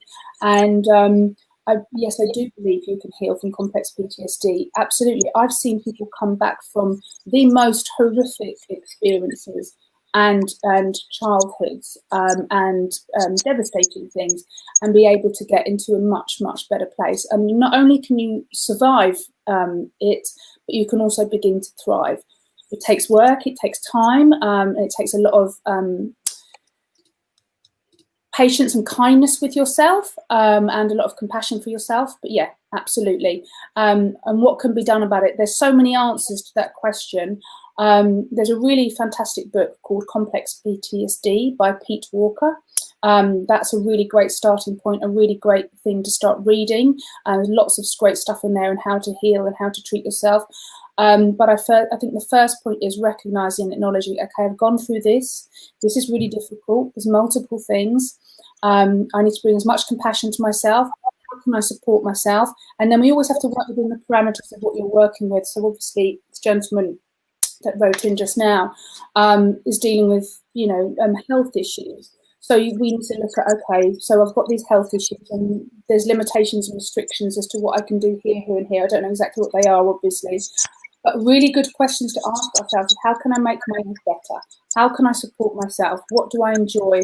Bring as much pleasure as we can, as much connection as we can, which is obviously difficult in this environment that we're in at the moment. But digitally we can too. Getting as much support as possible, and understanding and having a lot of generosity for yourself, and being really, in a way, what you need to do is treat yourself like you would your own best friend or someone that you are capable of taking really good care of, or kind of in a way like self-parenting. So there's lots that can be done to help pleasure. Out of wild interest, Zoe, what can be done if you notice this? Let's say that you are the onlooker. So you notice that there are signs that someone may be going through some sort of complex PTSD, but they probably don't realize it themselves. What do you think the best way to approach that individual is to help them realize that could be the case? Because you said something very important. You said that they've got to be willing to heal. Well, if they don't recognize they've got a problem, how can they be? Yeah, well, that's it. This is the thing, and this is always really hard, because it's always a tough one, because we can be around people, can't we? We can be around a partner, we can be around a family member, we can be around a friend, and we can see them suffering and struggling and hitting the same brick wall again, emotionally, mentally, physically, however that is. But if they're not really willing to see it, then we can't make someone see something. It's that old, you can't lead a horse. You can lead a horse to water, can't make it drink. You can't push the river. You have to some level, there needs to be a little bit of opening of like, okay, you notice they're suffering, they're aware they're suffering. Now, what we can do is, what I would suggest is, if you have somebody that you believe is struggling with complex PTSD or any, anxiety, depression, any sort of mental health challenge right now, is when they begin to talk to you about perhaps what they're struggling with or a difficulty they're facing or how they're feeling, is to just be really, really gentle and say, look, I've been looking at this, and perhaps this would be a helpful resource, or have you ever considered the fact that, because of the things you've gone through in the past, that it might be having a really strong impact on you still, and it could be, it's not up to us to go around diagnosing anyone, but, I've read this and this is interesting, or I heard this the other day. Would it be something you'd be willing to look at? I think we have to be really gentle with people. I think going around telling people what they might have or have not can make people go the other way, actually. But if we come at it from a place of support and gentleness and almost curiosity, and would you like to talk about it? And that's what we can do. And everyone's got their own timeline of when they work with things. So many clients come in to see me and said, I should have come 10 years ago, but I wasn't ready. People treat things, people deal with things when they're ready. It sounds like to me, and it's funny, not funny, haha, but it's coincidental that you say it like that, because actually what I've noticed in the past has been more successful. If I've noticed something in somebody that I'm concerned about, if I express concern to the point where I actually say, look, I'm really worried. I'm not doing this for me. I'm doing it because I genuinely think that there is something that you could get out of this. That seems to go down better than you must do this, you must do that. Yeah, exactly. Because no one likes being told what to do, right? And also sometimes we can say to someone, "Oh, you've got this going on," and then they go into shame, because people don't like to be seen that they're not coping, understandably, because we've sort of got this society, we all must always be seen to be all right and coping no matter what's going on. But yeah, absolutely, coming from that place of I'm doing this for you, and this isn't about me being right. This isn't about me noticing something you haven't noticed. This is about me genuinely caring about you. If you come at things with an open heart, and you're coming from that place of compassion and good intentions, then I think people usually respond quite well. Not all, it's not guaranteed, but they're more likely to. Now, one of the things, and I have to say it galls me, Zoe, but Yes. Phil was correct. Ages and ages and ages ago, when this nightmare started last, in fact, for us, March 2020, and Phil's point was, with great perspicacity, that the fallout from this was going to be huge. The fallout and was going to be worse in some instances. I've got to be very careful with my words, than the actual illness itself. Yeah. Now. It's clear that mental health issues are going to go through the roof. There's no end in sight for this nightmare, whatever people say. There really isn't. Yeah. And people are shoved together. Relationships are fracturing. All the stuff. There's financial stress, etc., etc. Yeah, how are mental health practitioners, I'm putting you in that, obviously, how are you going to cope with this tsunami of demand? Well, it's an interesting question. I think, as a the answer to everything is support, and mental health practitioners have to make sure that they're supporting themselves as well. So, I've got loads of people, I support loads of people support me. I think that there's some really good, yes, I'm really busy. I'm also trying, one of the things I talked about last time, which is nearly coming to fruition, which we're launching it the second week in Feb, is a free online mental health service for people, which I will let you guys know about once it's up and running. We're sort of nearly there. So one of the things we're going to be doing is trying to reach as many people as possible. And there's lots of great people running free online mental health clinics, lots of people offering free resources now, which is wonderful, because I love how people are stepping up, because we are, this is just, we're at the tip of the iceberg with what's going to happen around mental health. I've got so many stats to hand, but this is, Phil, you're absolutely right. Even if this terrifies the hell out of me, and I guarantee. Well, I don't guarantee, but I've got a very strong suspicion, because no one can predict the future, and I hate it when people are suddenly futurologists, but so many of them around at the moment. But as far as I am concerned, I'm a great believer that once all of this nonsense is behind us, and please God, it comes sooner rather than later. Once all of this is behind us, I don't think we're ever going to know the true cost in terms of those who were taken from us because they mentally couldn't cope with this. Yeah, this is the thing. It's, if this ended tomorrow, this would, if this ended tomorrow, the NHS would still be under the most incredible strain because of the backlog of people that haven't been seen for non-COVID illness. If the mental health fallout from this is going to be enormous. One of the things that disturbed me the most, and the stat I haven't got to hand, is something like the children with head injury traumas was up by 1,493%. What? Yes, children going in. So we've got situations like that going on. I've got it to hand. I can't find it. Yeah, so I think it was Great Ormond Street Hospital. 1,493% increase in cases of children presenting with abusive head trauma at Great Ormond Street Children's Hospital. Now, there's things like that just break my heart and concern me so deeply. And I think it's really important that we look at all of the stuff that is going on. We have to be broad focused with what we are looking at the moment. And one of the things that concerns me at the moment is anyone that is sort of bringing attention to the collateral from this is getting censored, is getting shut down, is getting, and it's really important that we're able to have these discussions about all of it, around the mental health, around those suffering with long COVID, around those who have lost their lives to COVID, around those who have lost loved ones to COVID, around the people whose operations have been cancelled, and that's been fatal for them. It's really, really important that we have the discussion about all of this. And one of the things that concerns me at the moment is that it's got so binary, Pro and anti are the most divisive words in the world, and you're pro-lockdown, you're anti-lockdown. And actually, there's a lot to be said for, we've got to be able to have conversations in the middle. We've got to be able to discuss all of this like we are here, and the collateral and the damage that is occurring as a result of the lockdowns and restrictions. There's certain things. One thing is guaranteed: we will never, ever know the full picture. We will never have the full statistics, ever. Yeah. That's never going to happen.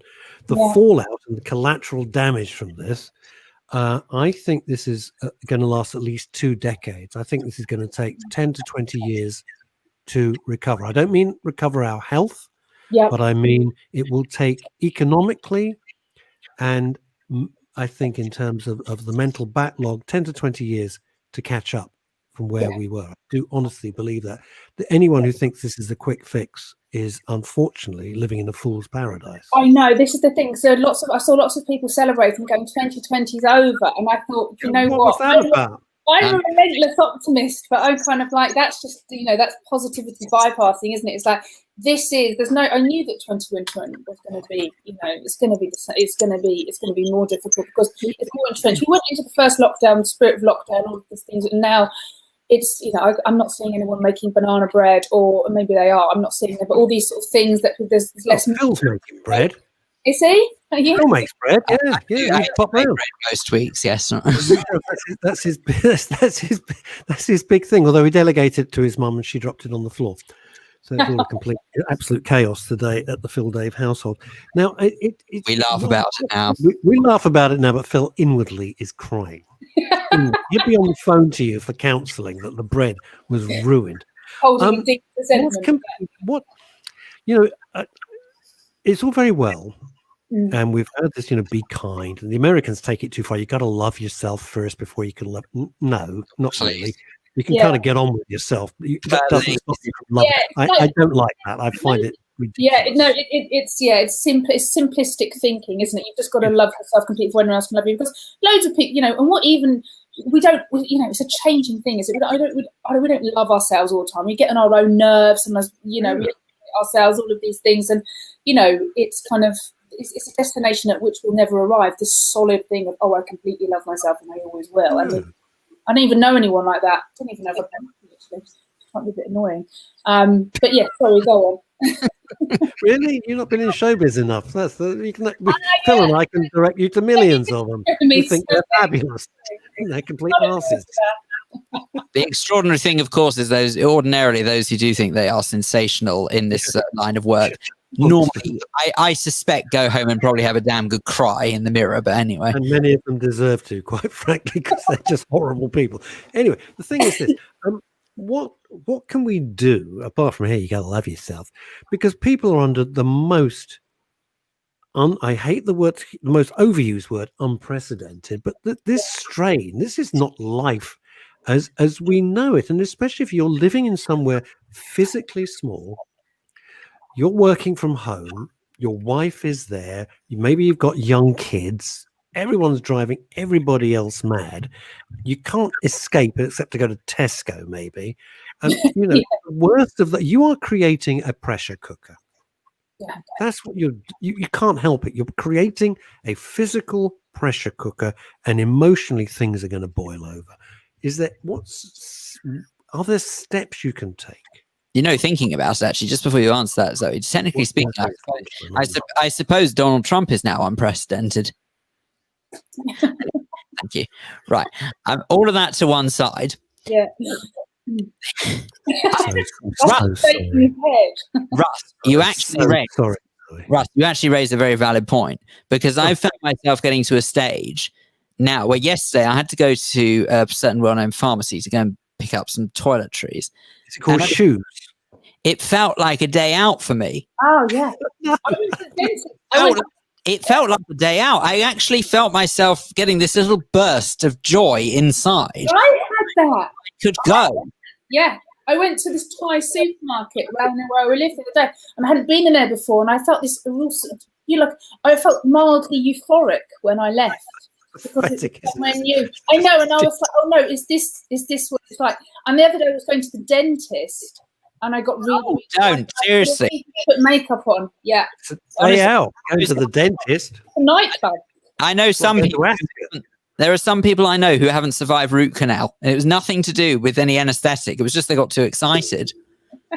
Absolutely unbelievable what's going on at the moment.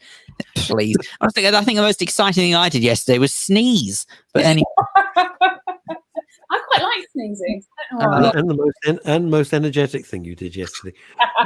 So my question was, what can you? You know, it's weird you say about the dentist and going out to your Thai supermarket. Somebody on social media said, I'm going to the dentist today. I'm quite excited. And I wrote, well, it's a day out, isn't it?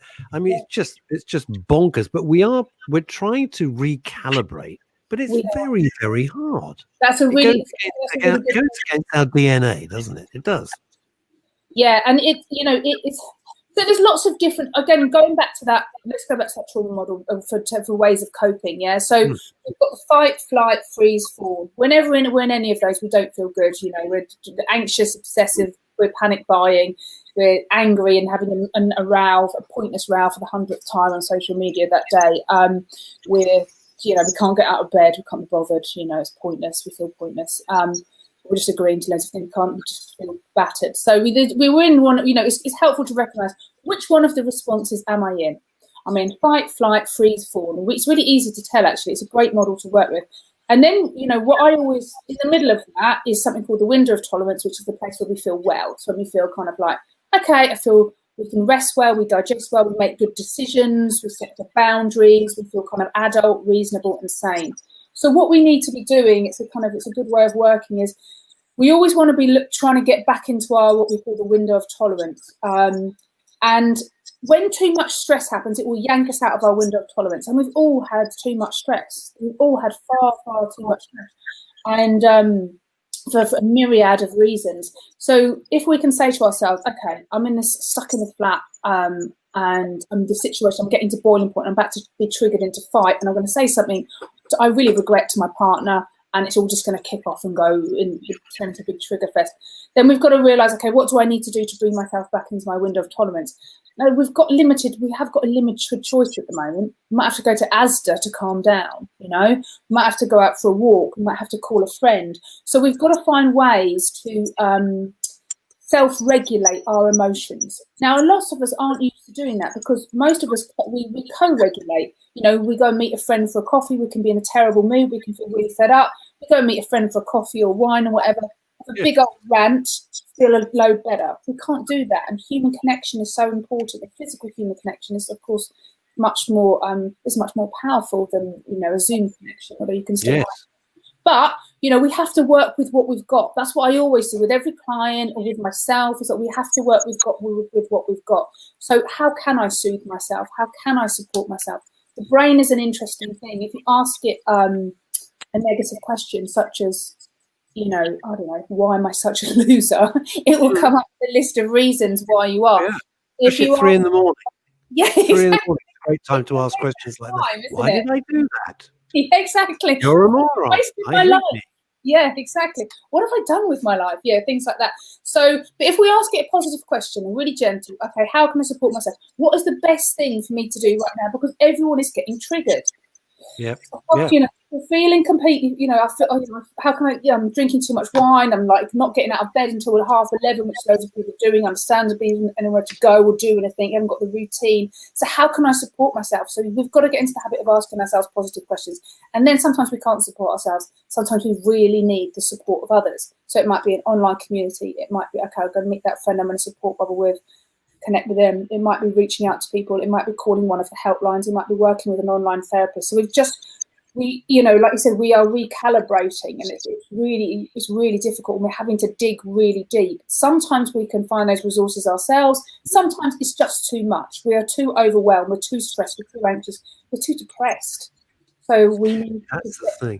Here's one of our listeners that you're resonating with him for sure. You're resonating with all of our listeners. But Martin Allen says, listening to Zoe, she's spot on with what she's saying. Very intelligent, knowledgeable, and grateful for her time. Oh my God. This is the good bit and the bad bit all in one sentence. Once I've recovered from my COVID, I need to make a visit to her to help me. So you have a new client. Well, Martin, we wish you all the very, very best. All the best. And Lee Durnford. Martin, in all seriousness, how are you doing now? You say once you recover from, please don't use it as a throwaway because people will now be worried. How are you doing with COVID? And Lee Durnford said, don't get excited. Oh, God, I didn't even know they were doing this, of course. Don't get excited about going to the dentist. The COVID clean surcharge that some are charging will soon put you off. Yeah, I did notice the dentist was more expensive. I said, bloody cheek. Your price has gone up. Absolute racketeering. It's just racketeering. It's what it is, taking advantage of people. When you know, people undoubtedly are turning more to drink. I think there's no ifs or buts. I mean, you see so many comments. Oh, 12 o'clock, too early for wine. And at first, it's kind of amusing. Yeah, it was funny. Then you think, oh, that's quite funny. As the year, rolls on, you think, what the hell are we? I was going to say brewing here, but no pun intended. You know. Yeah. Have you noticed some sort of increase with your clients? Yeah, not so much my clients. I did speak to an addiction therapist the other day, and I don't have the data to hand, but there's the stats around that are enormous. There's an enormous increase in alcohol and substance abuse. And here's the thing as well, for people who are in recovery, sort of 12-step recovery, who are bravely facing that serious addictions and alcoholism. Yeah. They haven't been able to have the online meetings are going on, and I think we're still allowed some support groups. It was either 8 or 15, I don't know, because it's changing all the time. But they're not having the connection that they need in order to be able to the things that keep them sober. So there's been a lot of relapse, and it's another thing for us to be really concerned with. And then again, people are using it because they're triggered. People are angry, so angry, I'm going to drink a bottle of wine, stuff the feeling down. I'm so, and boredom as well. It's boring. Boredom is gigantic. I mean, I thank God I've got a dog because I get my 2 to 3 miles exercise every day. It's really important, and I've got a reason to. I've got to look. You got to look after. You got pets. You got to look after them. Unless you're Phil. Definitely. Obviously. Monty and Carlo look after themselves. He doesn't bother. Are you joking? I was going to say Monty and Carlo look after me. In fact, Mon, lunch, please. Anyway. You don't get this on Radio 4, do you, Zoe? But it's better. I can't understand why. I get more listeners. Now, here's something, Zoe. Here's a comment from Sue Cressman, who runs Nailcoat Hall. I'm so pleased I'm teetotal. Sue, we are no longer friends. I never even think of a drink other than coffee or water. I'm so worried. Now, this is where you come in, Zoe. I'm so worried that some of my pals think that wine is the answer for all ills. I've never had a problem, so I really don't understand. However, I love shopping. Not able to do that at present. Well, you can do online shopping, can't That's you? what I do. I hate shopping, so online shopping is no big thing. I don't have the patience for physical shopping. I do online shopping as well. What, to be ignored by staff who don't know what they're doing and you can't park anywhere? I mean, what's the point? And then you don't find what you want. It's just rubbish. Martin Allen's coming back, Zoe, if I may say. Yes. He's the challenge of COVID. I was tested. Oh my God, I was tested on the 1st of January. Still got fatigue, but I have CFS, so that doesn't help. The strange thing is Chronic fatigue syndrome. Yeah. Oh, the strange thing is my chest feels like I'm breathing. Oh my God, with a pillow on my face. Martin, you poor sausage. Well, I think that's all of the horrors we're hearing about, how the proteins within COVID apparently have almost spikes to them, and they adhere to the lining of the chest wall. I was reading an article about it the other evening. It sounds beastly when it takes hold, seriously. Yes, I have noticed more people suffering, with it, around me as well. I'm really sorry to hear that, Martin. And, it's kind of, I would love to help you, obviously, and wishing you, more recovery, not to say speedy recovery, but it never is it? It's kind of, especially with what you have going on anyway. So wishing you, increasing recovery. Yeah, I know. There's going to be such a demand on people like yourself. The NHS, without doubt, won't. The NHS before any of this couldn't cope with the mental health issue. I'm not knocking the NHS. It's the setup. I'm not saying they're not qualified. Please don't misunderstand if you're listening. But I think they weren't. Even in emergency, there was like a 6-week waiting list. They're now saying 6 months to 12 months. Well, if you're in crisis, as you know, Zoe, from your clients, if you say 12 months, you might as well say 12 centuries.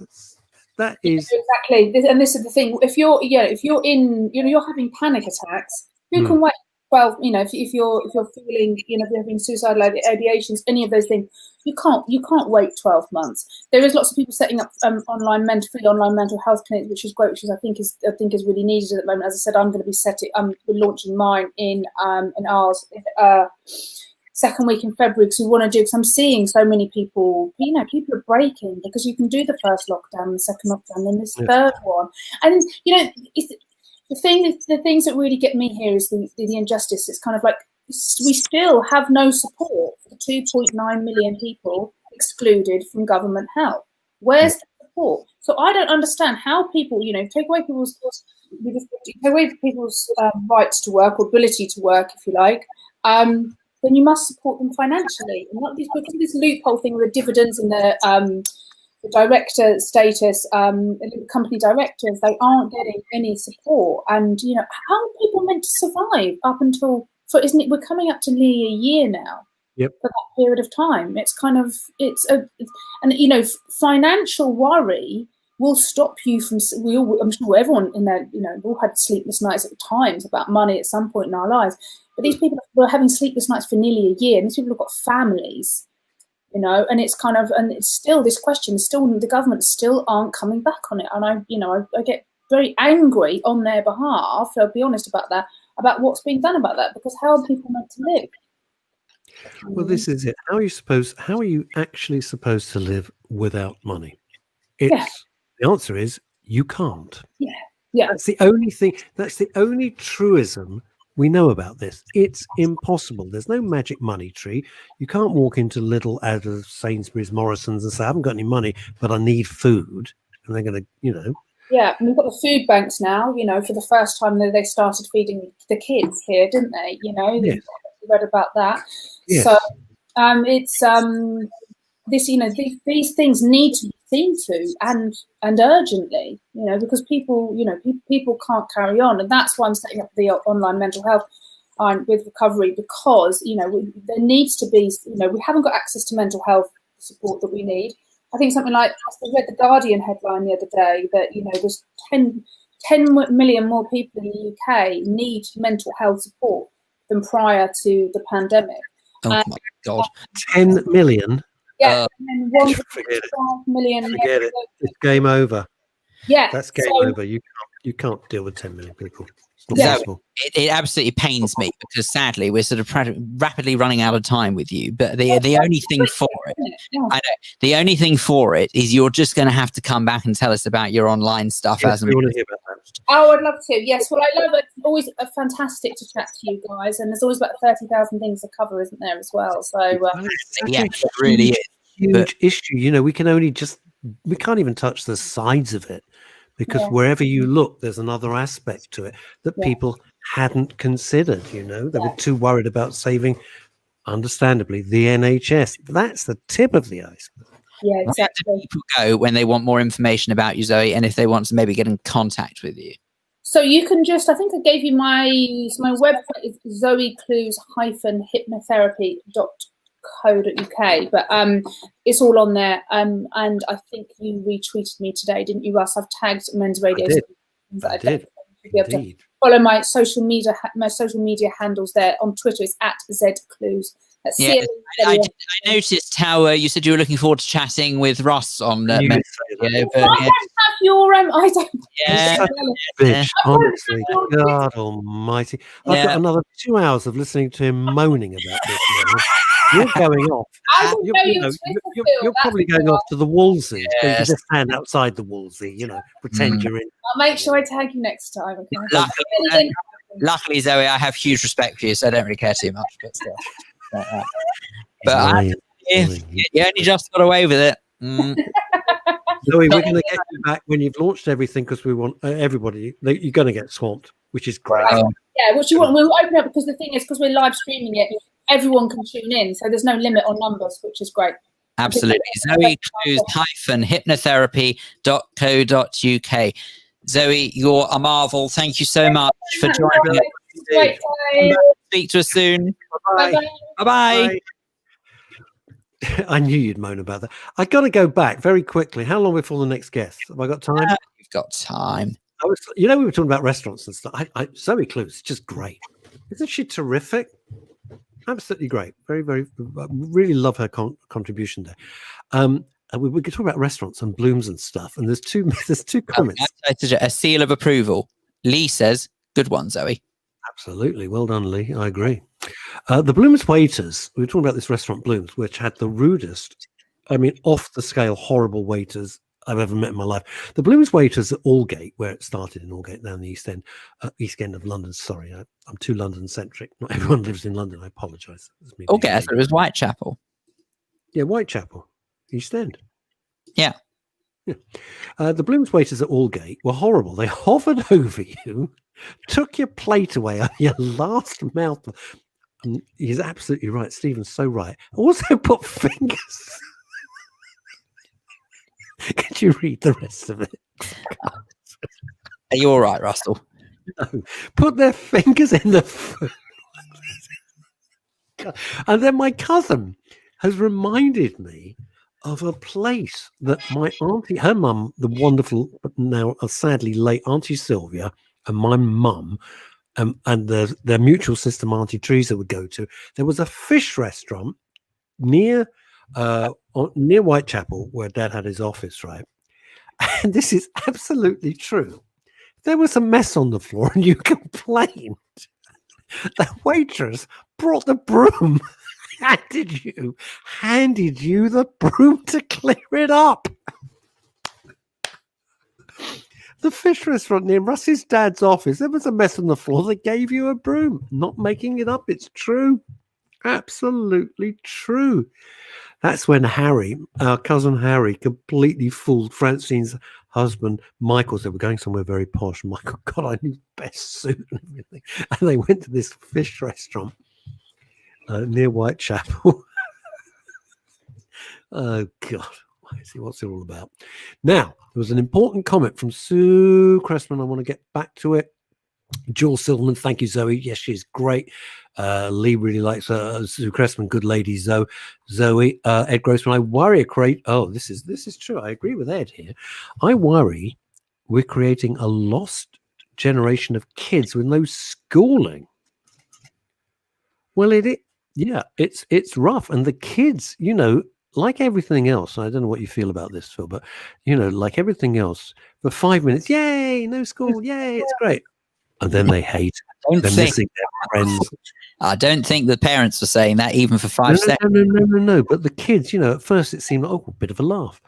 But, as this has dragged on and on and on ad infinitum, the kids are missing their friends. They're missing the social interaction, all the stuff that school gives you. Suddenly it's like having Australian outback schooling. It's just not recently. What have we got here? This looks good. Lee Durnford, for reasons I won't go into. Could you read this, Phil? Would you mind? Lee Durnford's comments? If I find the comment, for reasons I won't go into. There you go. I've recently found out about this place. They offer online courses free of charge to assist 18 plus with all sorts of things, including MH. Mental health. Thank you. It says it's recoverycollegeonline.co.uk. Okay. We don't know anything about them, so we can't endorse them or say this is good or bad or indifferent. We don't know. recoverycollegeonline.co.uk. Sue Cressman, we're sending food to our frontline workers at our local hospital who aren't having breaks while looking after their very poorly patients. Sue Cressman, you are an extraordinary person. But she came up with something else that was just blooming awful. Where are we? Where she was saying, you see, this is a typical Sue Cressman, runs Nailcoat Hall. It's one business out of a million businesses that all of you run or have run in the past. All right. Everyone's worked at one point. And she's saying, we've no support at all in our business. That's the hospitality industry. We have no support. Our staff are furloughed, but the business was viable for years, but now it's in a shocking state. And this figure she's quoted before, but it is such sobering statistic to read. She is losing £50,000 a month. Think about that. Honest to God, seriously, when you stop and think about that, it really makes me feel physically. Shocker. It actually makes my stomach. And I've never been there, but this is someone we've got to know, like everybody, like the family. We think of the people who listen to MRS as a family. I don't know why we've become, it's beyond our wildest dreams, but it's happened, and hooray! It's lovely. It's a lovely, positive thing. But to lose 50 grand a month, Christ,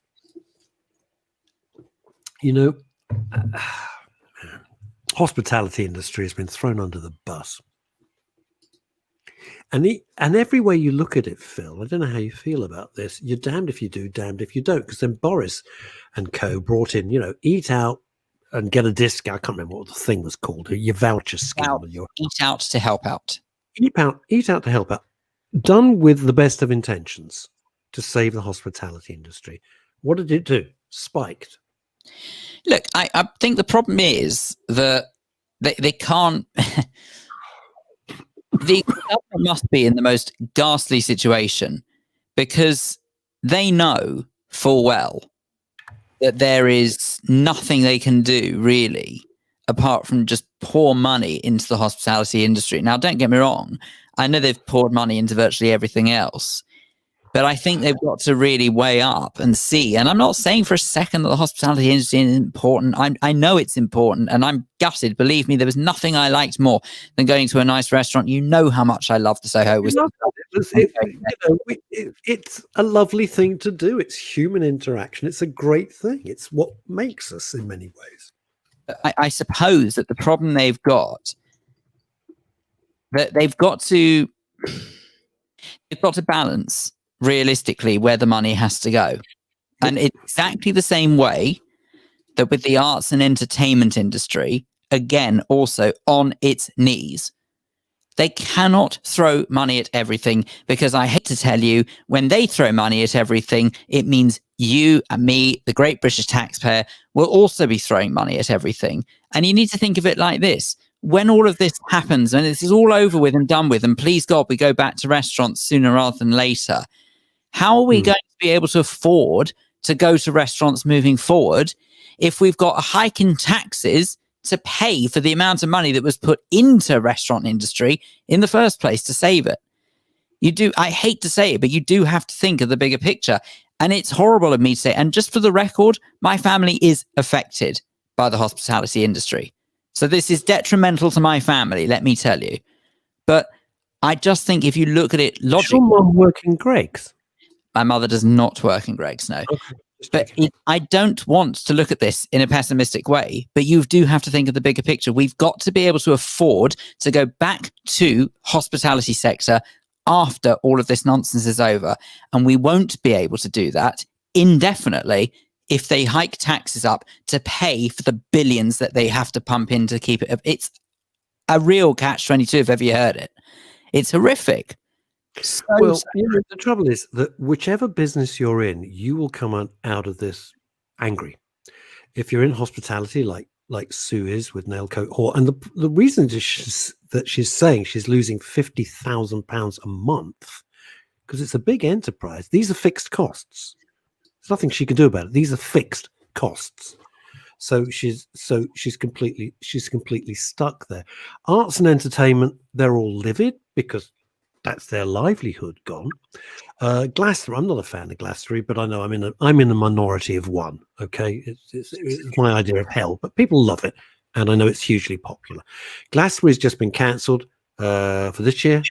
So Ed is saying that's the end of live music until 2022. No, it's not, Ed. It's the end of those sort of festivals until 2022, if you're lucky. I hate to say you can sort of understand why. If you ever look at Glastonbury, I mean, I have to confess I never went there because it just doesn't appeal to me in the slightest.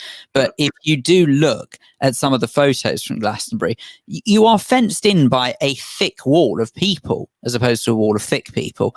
But the point is, you do have to realise that you're in very close proximity.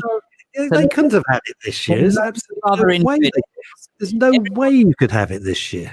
Bouncing up and down, dancing, getting really hot and bothered, having a whale of a time, alcohol's thrown into the mix, which, as we all know, it really helps people to think. And as a result of it, you can just guarantee that it's going to spread even further. Could you imagine? It would be an absolute journey. No, because there's hundreds of thousands of people go to Glastonbury. It is hundreds of thousands, and your packed proximity. No, you can't. It's a Petri Hoskin dish of a disaster waiting to happen. So they were right to cancel it, and also you got the flights that a lot of the stars could come in on. Let's not kid ourselves. They come in on private jets, etc. Still doesn't help. Matter. Theaters, what Ed Grossman saying? Russ, the Biz builds whole tours around Glastonbury. I'm not a fan, but that's not. No, Ed, I get it. What Ed is saying, if you're not in the music industry, I'll just explain this very, very quickly. If you're a headliner or an act at Glastonbury, what you can do is you will fly in from wherever, especially from the States, and you say, well, while I'm in England, I will do these other venues as well. So it's, if you like, it's a hub from which radiates other live gigs. You see, we worry that all the people won't be able to afford to go out if they lose their jobs. Man, I thought, do you know, this number goes up. Last time I remember, do you remember that, Phil, that Sue had lost 75 weddings? Mm-hmm. 125 weddings. Whew. Some of them postponing again for the fourth time. Crumbs. Christ almighty. Right. Should we think a little more optimistically, please? Should we think a little more optimistically? We need a little bit of activity. You know, please don't think we're sitting here being, it's not doom and gloom. I think Phil and I and the listeners who are there at the front end, they're there at the coalface, we're being realistic. But you know what I do believe all of this is a chance for? I think that one thing that we can potentially get out of COVID is that those who are from smaller businesses, it does seem to be the chains that are suffering quite badly, if you think about it. So the large corporate chains that we see all over the place, they're the ones that seem to be really suffering with it. Now, I'm not saying that the smaller ones aren't, but it's the same kind of premise. It's the same kind of theory with regards to a reed versus a tree. In a hurricane, a reed is likely to stand upright and survive because the roots are younger and they're stronger. Where are you getting this from? This is brilliant. Where's this from? No, seriously, I saw it on a documentary once about nature. It's fascinating.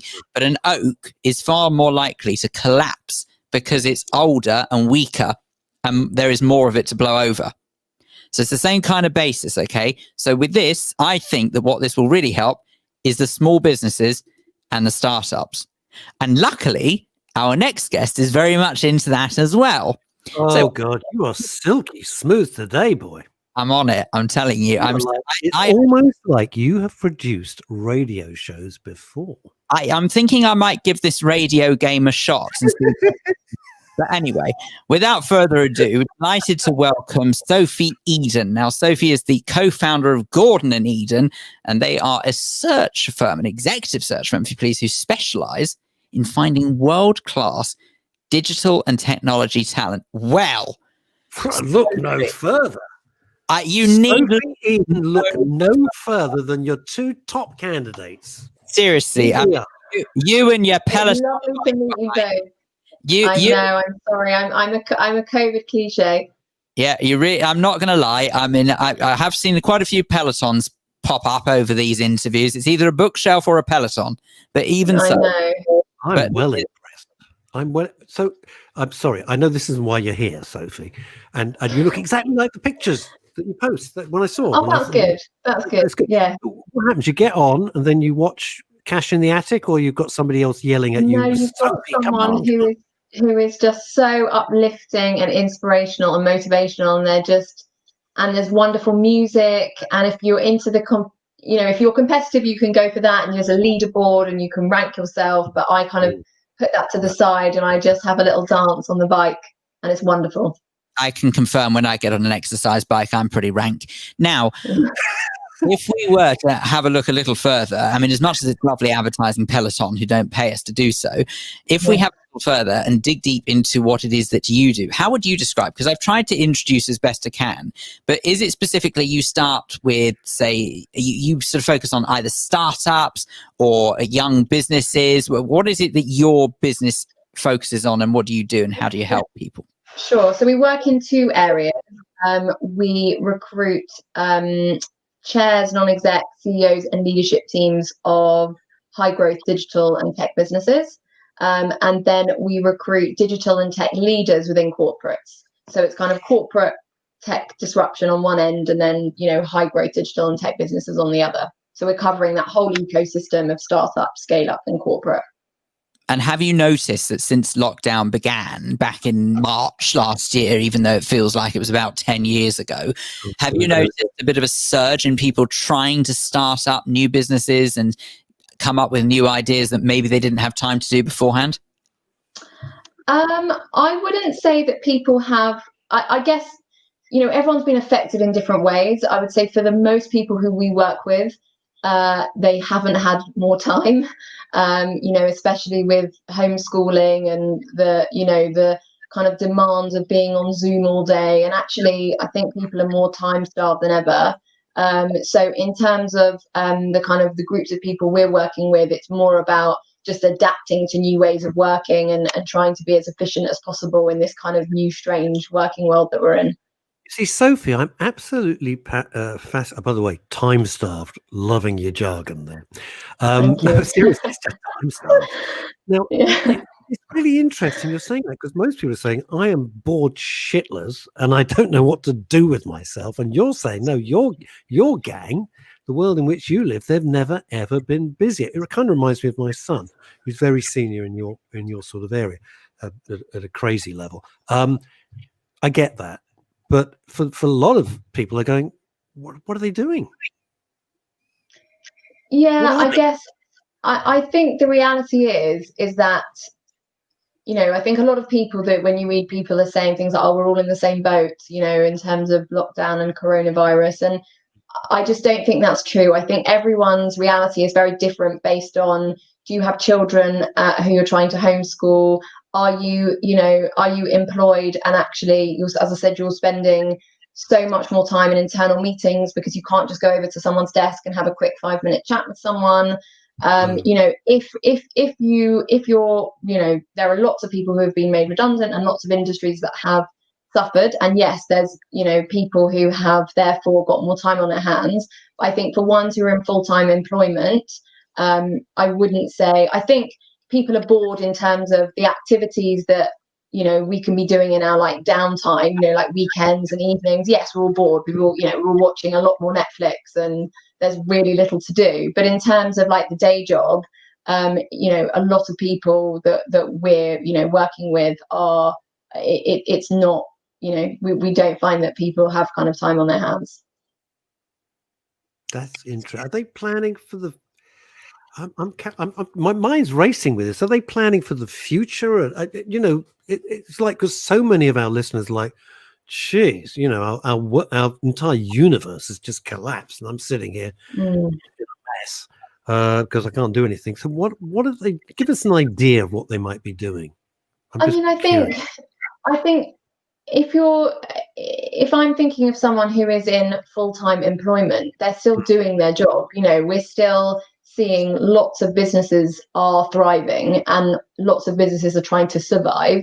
And so, your output is still needed to be the same. It's just therefore being, having to be on, as I said, on Zooms all day, in meetings where you would be in, let's say you were going to be in a meeting in pre-coronavirus, you would factor in maybe 5 minutes to have a quick chat with your team member afterwards to download on that meeting. And there might be 4 of you in that meeting. It might now be, okay, well, let's have a quick Zoom on that. And, that then turns into a half an hour session. And then you need to, nothing is as efficient at all anymore.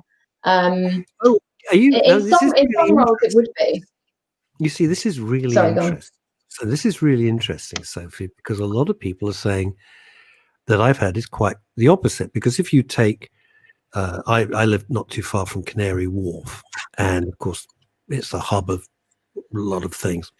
And people are saying, well, actually, if I've got to go to a meeting, I've got to drag down to Canary Wharf. And then they say, oh, hello, Ms. Eden. Lovely to see you. How was your journey here? Can I get you some biscuits? Would you like coffee and tea? Well, all of that's gone.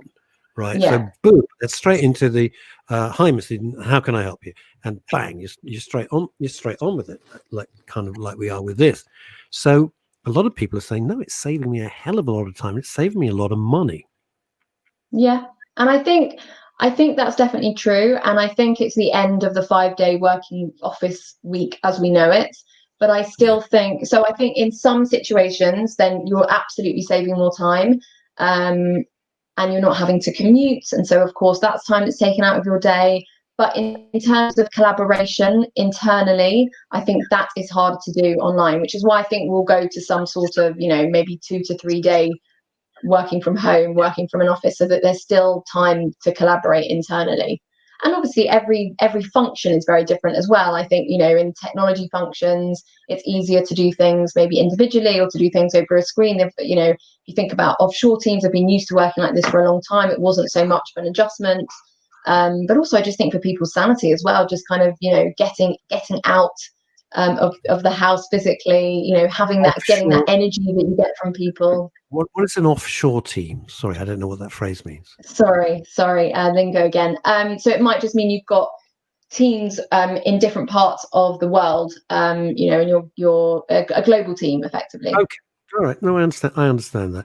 It's just that I always act as does Phil, as every man, because if we don't know, we like to think perhaps that our listeners don't know. And so I don't want anybody going thinking, I'm not following this, but I'm too shy to ask. Do you think, let's get back to sort of the areas of mental health, which is what we center on at Men's Radio.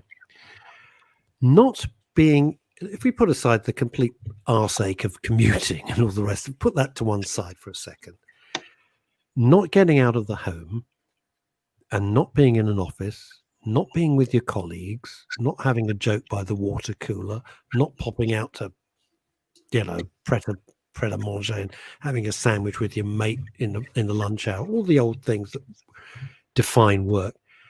How do you think that's going to be in the future? And how do you think that affects people on an individual basis? I think it's all those reasons why it's not the end of the office.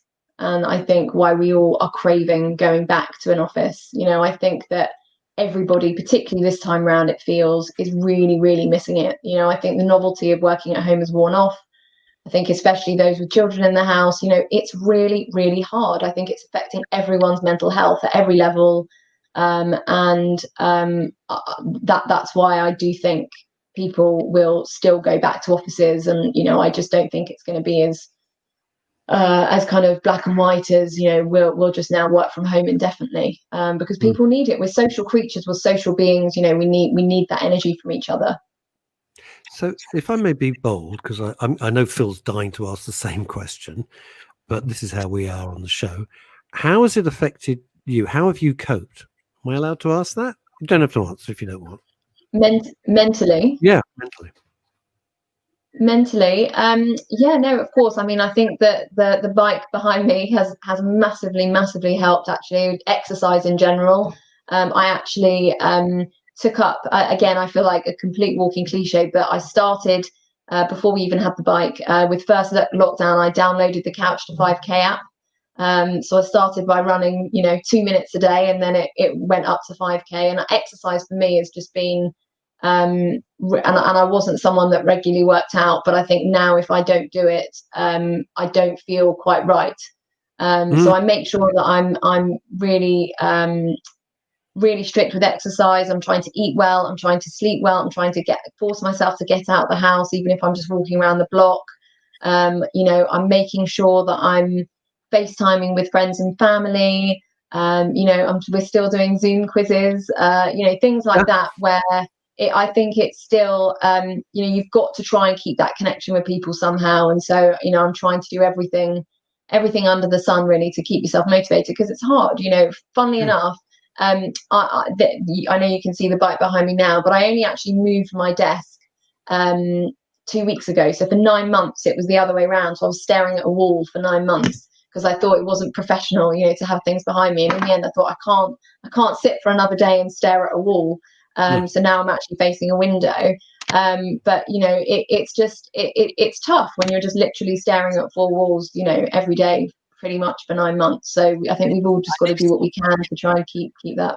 This is going to go really off tangent here, and I'm not even sure I really expect either of you to be able to reply to this, but I feel as though that people are being imprisoned, and it's a kind of way that you can almost suddenly understand what it must be like in that prison environment when someone is within a cell where they look at the same four walls and can't actually do anything.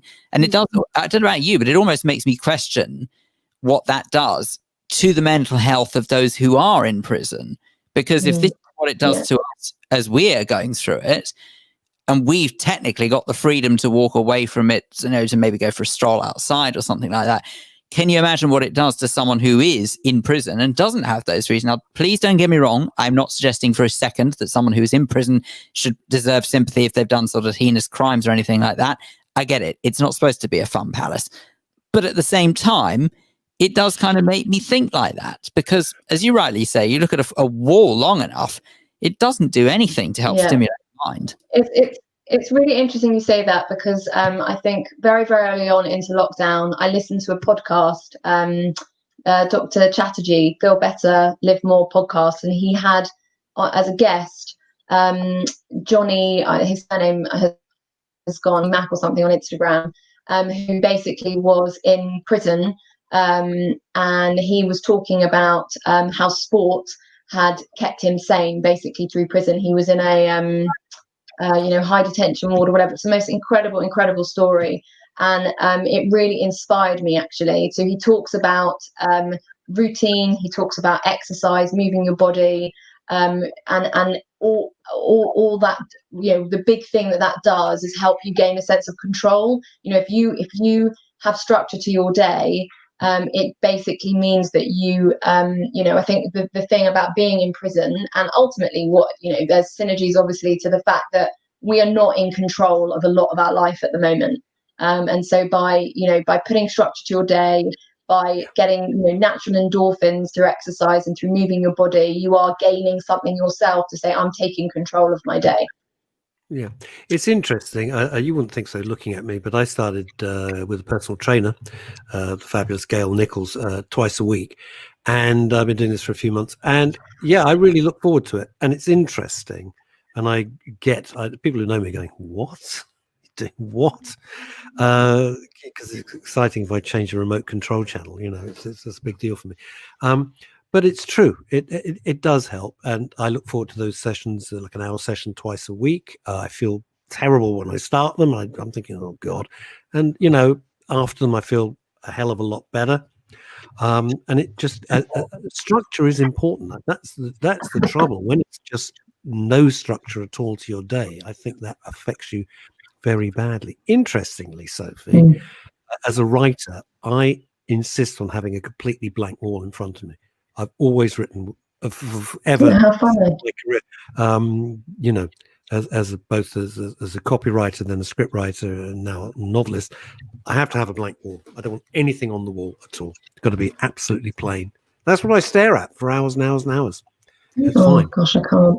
Yeah, fine. interesting. Biss, what's wrong with you? No, it's not, because it allows the imagination. It's not affected in any way. It means my imagination can run riot. I'm not processed by anything. That's what I like. That's my working methodology. We've all got different working. You've got, by the way, everyone's impressed, Sophie. You've got filing cabinets. I do have a filing cabinet. Yeah, I'm a stickler for a filing cabinet. This is what you've come on radio to talk about. I've actually, even better, I've got a stationery cupboard, which actually is the highlight of the house. I do. Never. I don't believe that. In case you ever have a big Christmas party and then someone ends up in there, dooring from a couch. When I say stationery cupboard, I mean like a drawer in a drawer, two drawers. Yeah, I'm a big. One day, in maybe 30 years' time, there will be a brand of shops called Sophie's. When I've retired and I've made my millions, I will open a shop called Sophie's. You'll come and have a cup of tea, and you'll get a lovely notepad. Now you laugh. Get that. But my mum, her job was when she was a kid, was in a stationery shop, and you think of things in your DNA, and I am obsessed with pens and with stationery. So you saying, "Oh, come you won't get me out of the shop because I can look at pen shops for hours." I know it's a very weird thing. No, I think there's many of us. Russ, I tell you, I think there's many of us out there that would be the same. It's strange what people. Let me just. Russ, if I'm not mistaken, you're also a bit obsessed with Tippex, aren't you? Correct me if I'm wrong. Oh, Tippex! I thought you sat on a long time. Sophie, can you see this? That fell on that's a lovely pen. Yeah, this was given to me and handmade in France, and then they presented. Can you believe this? They presented this to me in the blooming French embassy. Me of all people. Wow, that doesn't even look like it's got cartridges. That looks like it's got actual ink. It is a proper ink pen. Yeah. Can I just say, dear listener, do you ever wake up and realize that you're in the middle of the most extraordinary situation that you think you'd find yourself in? I mean, I'm sitting here past what is lovely. She's out there, so you can shut up. I love it. 20 past one. I love the blue and the gold. It's so regal. In the middle of lockdown UK, and we are talking about a handcrafted pen. I mean, I don't understand why we haven't been more successful. I really don't. Even more awards than we already have. Sophie's loving it, and she's at home, and she's smiling. And now, Sophie, even more sharing your obsession. I only write in purple ink, and the reason I write. Shut up.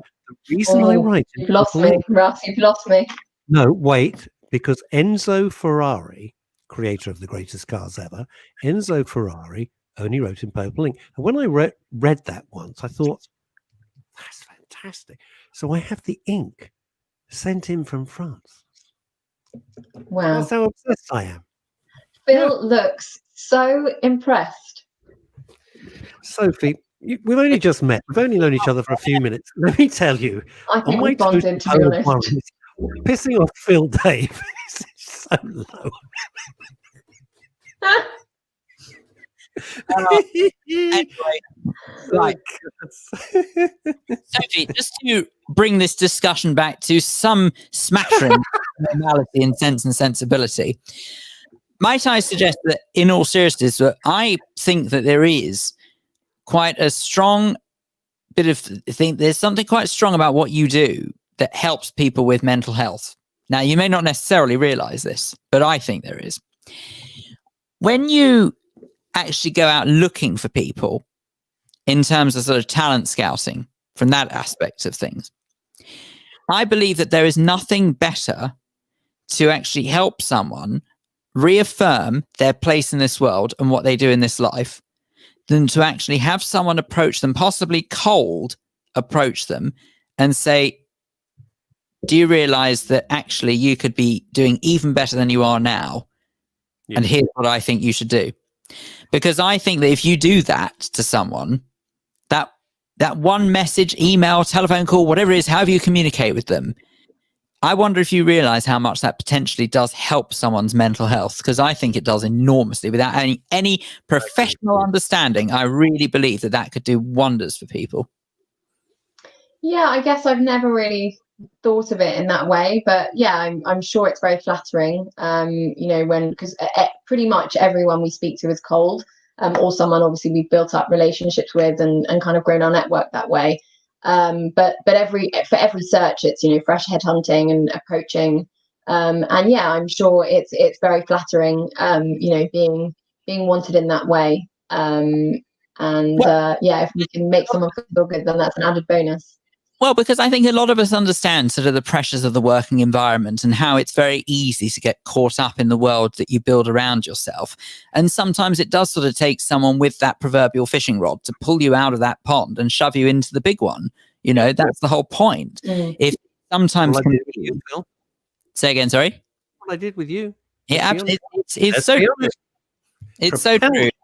Before I worked with Russ, I was working for these real small fry radio stations that I had absolutely no hope in hell's chance of going anywhere career-wise with. Looked terrible on the CV.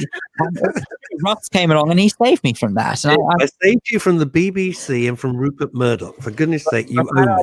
From that, I'm eternally grateful. Absolutely. But it's true. I really think, because actually, funnily enough, my current job, just thinking about what I went through when I did end up in my current job, I'm headhunted sounds really grand. It wasn't headhunted. I'd worked with someone before at another station where I worked, and they encouraged me to go over, but they'd put in such a good word for me at this current place I'm at that management kind of loved me before I walked through the door, which was immeasurably flattering. I mean, don't get me wrong, I soon corrected them, but it was immeasurably flattering to start with. And I feel that people shouldn't underestimate the importance of reassuring people in the work environment, because it's very easy to take people for granted, but not so easy to actually say to them, do you know what? You do a great job and you're needed. And also, that's the power of a network as well. Sophie, another question for you that our listeners and viewers are fascinated by. Is that on top of your filing cabinet, which we all love? Shut up.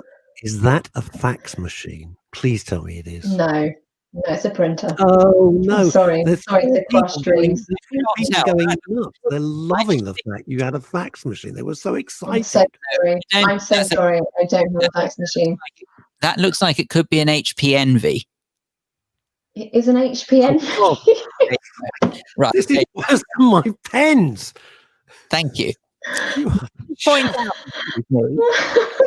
There is a reason why I'm known as the sheet geek. I can only apologize. I mean, of all the things I thought we'd be talking about, was not an HP Envy and a fountain pen. This is just the most wonderful conversation I've had in a long time. Go. Has it cheered you up? It really has. so go. kind Then of our you. job is, we're It's successful. so kind of you to lie like that. Anyway, just before we let you go back to some sense I'm of not lying, and that makes me Oh, sad, she's doesn't just it? cheered her up. It's great. It's lovely. just before we let you go into some sense of normality and sanity once more, if people would like more information about what it is that you do at Gordon and Eden, where do they go and how do they find you? We are gordoneden.com, or you can find me on LinkedIn, Sophie Eden, Sam Gordon, my business partner.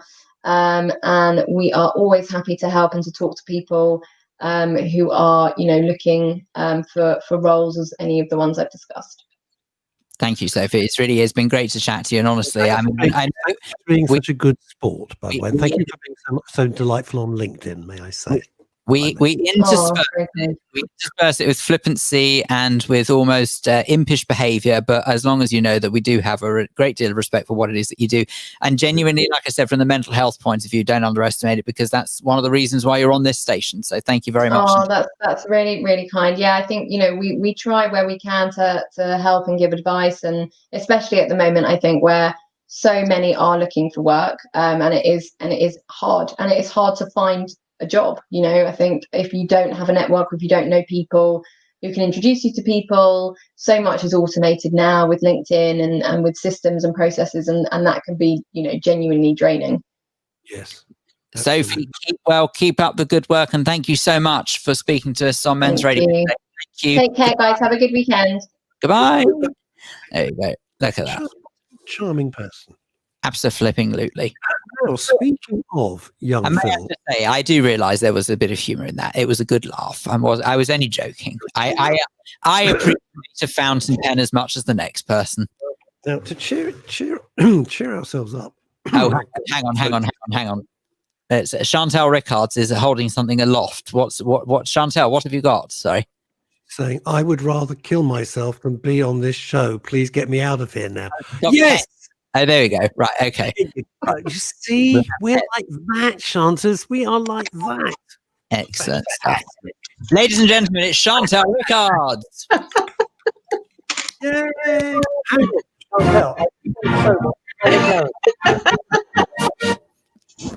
Oh, forgive me. Hello, chaps. How are you? I'm showing my solidarity with you. Look. Oh, how wonderful. Well, I wasn't trying to fight my way in, but of course I've been listening for the last couple of hours. And when you said purple fountain pen, I thought, well, that's weird, because yesterday I had to fill my fountain pen and I thought, shall I put in turquoise or shall I put in purple? So there we are. You see, I think less right way in. It's more right your way in, but anyway. I got to say, Chantal is pure class and style, ladies. Pure class. I am glad that we've both got a bit of a pen fetish going on. It is my big problem is if I go, every time I go and visit Howard Jameson and Penny Horner at the German Street Theatre, I have to walk past Waterstones. Yeah. While we're having a pen off, everyone. You want pens? I'll give you pens. No, I'm sorry, Chantal. I'm going to top this now. It's on my fridge. This is what I keep. This is what you tune in for. Absolutely. Are you this ready? is riveting radio. That, my friends, is Wow. pens. That's Fridge. pretty smart. Say, I haven't got a pen. Especially if you're making notes on phone. So I just turn to my fridge. It's magnetic, and there's 800,000 biros. I have a reed diffuser. There we go. Right. Now, whilst we're on this nonsense, for heaven's sakes, what's been the pinnacle of my career? This is where it all falls down from here. I'm telling you. Right. Be successful. Very charming, very nice. It's very lovely. My problem was, as I was saying to Chanters, that when I walk down German Street, I have to go past Waterstones. Yeah. Which for me is like, if I had to be stuck in one place, I guess it would be Waterstones, like forever. Oh, yeah. There is something about the smell of a new book. It's great. It's absolutely fantastic. And the pens, if I end up buying, I don't need it, but I gotta have it. And there we go. Something else we don't need, but we've got to have it.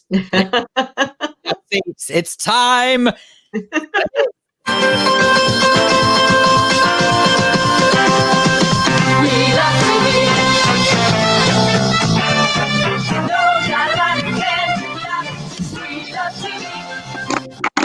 We love TV indeed. Chantal Rickards, as ever, adds a Bless certain je ne sais quoi to this programme on a Friday. Thank you. I am very pleased to be here. But I do have to ask the boss whether he has an italic nib.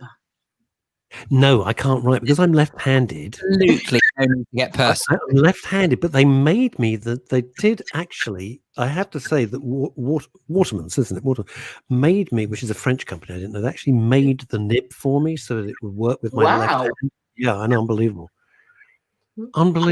It was so kind of them. Only because I tell you how long I've had it. They came up a lady came up in the flying. I was a guest and enjoyed it so much. Said, I brought you some pens. It's very nice. And I said, I love pens, blah, blah, blah. And the next thing is, we're going to get you this, our top of the range. I forgot what it was called. Big hoo-ha. And then took me to the French embassy and handed me this pen. This sort of little ceremony. It was like, I thought, blimey, this is fantastic. So I've never forgotten it. Are you sure it's the right person? No, it wasn't. I don't know. I thought, again, they ended up with me. So what can I tell you? Anyway, there we are. No, I can't write with italic at all. You're really left out in all of this. Chantal's got an OBE. You've got a French pen. What have I got? A diffuser. No, not only that. Hang on, Chantal, let's not forget he's got Holler, which has been on the floor with 2 Dachshunds. So it's a decision he's got to make for later. I thought it looked pretty good, actually. I spotted it earlier on in your broadcast this morning, and I thought, I could do with a piece of that later. It would be nice, wouldn't it? God forbid we never get some. I'll post you one. It's all good. Anyway, I can't guarantee it will be in very good state when it gets to you, but at least the thought's there. Actually, do you know what? I reckon, actually, maybe that's the reason why they came up with pita bread in Greece. It's just easier to post to people. Anyway. It takes up less space. Put it through the letterbox for your neighbour. Right, can we get down to what Chantal is an acknowledged world expert on, which is the art of television. Well, I'm not a world... The country is one of the most senior people in that field, so it might be nice. Well, I'm not a world expert in pens, but I will. I'm hopefully going to chat a little bit about the inauguration in a minute. But I don't know whether you noticed all the pens being used at the inauguration as Biden signed all his new documents, because there's a whole thing in the West Wing that the presidential pens are numerous, and he signs each declaration with a different pen, and the pen is then presented to somebody in the room. So there's a very, very big deal around the pens that the president has used to sign his proclamations. So I don't know if you saw that on telly a couple of days ago, but each of those pens, you saw him taking a brand new pen out of the box to sign the next declaration. They missed the trip in the last administration because they had Mike Pence. Thank you. I'm here all week. Don't forget to tip your waiter. Yeah. Okay. I can't help but think that Bic must make a fortune out of the presidents, but anyway. Yeah. I think they up the market a little bit there. Every time he signs each declaration, he hands the pen over and it's presented to somebody. Wow. Yeah. It's a big deal. It's been going on for years. So there are lots and lots and lots of presidential pens. Mind, it must be blooming embarrassing whenever you get to that stage. You know, when you get a new pen, it's sitting right in the box and all the inks run up the other end. You've got to really do that. Can you imagine if it ink splurts all over? That must be a nightmare. If it was a nuclear proliferation ban treaty, that would be embarrassing. Anyway, there we are. Okay. Anyway. Right. I've had a good week watching telly. I don't know about you guys. Lockdown feels sort of lengthy, and feels as though we've got to sort of keep going and keep our spirits up. So I went in search of a new drama series, and in fact, I found the second series of something that I had missed about 18 months ago on ITV called The Bay, which actually is extremely good. It features a copper. All of these dramas are police based in the main. A female policeman called Morven Christie, an actress called Morven Christie, who I didn't know, to be honest. I should have done, and I didn't know her work. She's done a bit in Grantchester in the past, but she's not a big standout star. Or she wasn't before The Bay, but she clearly is a very accomplished actress, and The Bay is really worth watching. The Bay in question is Morecambe Bay, which was even more intriguing for me because I grew up very close to Morecambe Bay, and where we were, the house was surrounded by stables, and in the winter, the Morecambe Bay ponies would be housed in the stables behind where I used to live. So a little bit like Russ's house, except his house is surrounded by staples, apparently. very possibly. Anyway, so I was a bit of a sort of Thelwell pony girl when I was growing up, from the Morecambe Bay ponies. I mean, these weren't, very classy animals, but lovely nonetheless. But Morecambe itself actually is essentially a very beautiful northern town, just north of Lancaster, and the home of Eric Morecambe, whose real name I can't remember, but he took the name Morecambe from the place where he was born. And the police series itself is absolutely worth watching. So there's already a 6-part series on the ITV player, which is there from 18 months ago. And there is now a brand new series that has started this very week on ITV. And I would recommend it. It's not too grisly, it's not too grimy, but it's a great story. It's very well shot and a really nice central character. So it's a nice, good, easy one. It's only 6 parts, easy to get sink your teeth into. And that's The Bay, yes? That's called The Bay, and it's on ITV. And apparently Eric Morecambe's real name, and I had no idea, but Eric Bartholomew, I'm guessing. Was it Eric Bartholomew? John Eric Bartholomew. Is it? Okay. There you go. I didn't know that. Into my head. It's bizarre, isn't it? It's rubbish we carry around in our heads.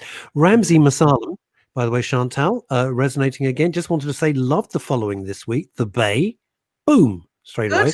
Death in Paradise, boom. You recommended that. I don't know what the third one is. Supermarket Secret. Is that a little bit like Supermarket Sweep, except it's a little more vulgar?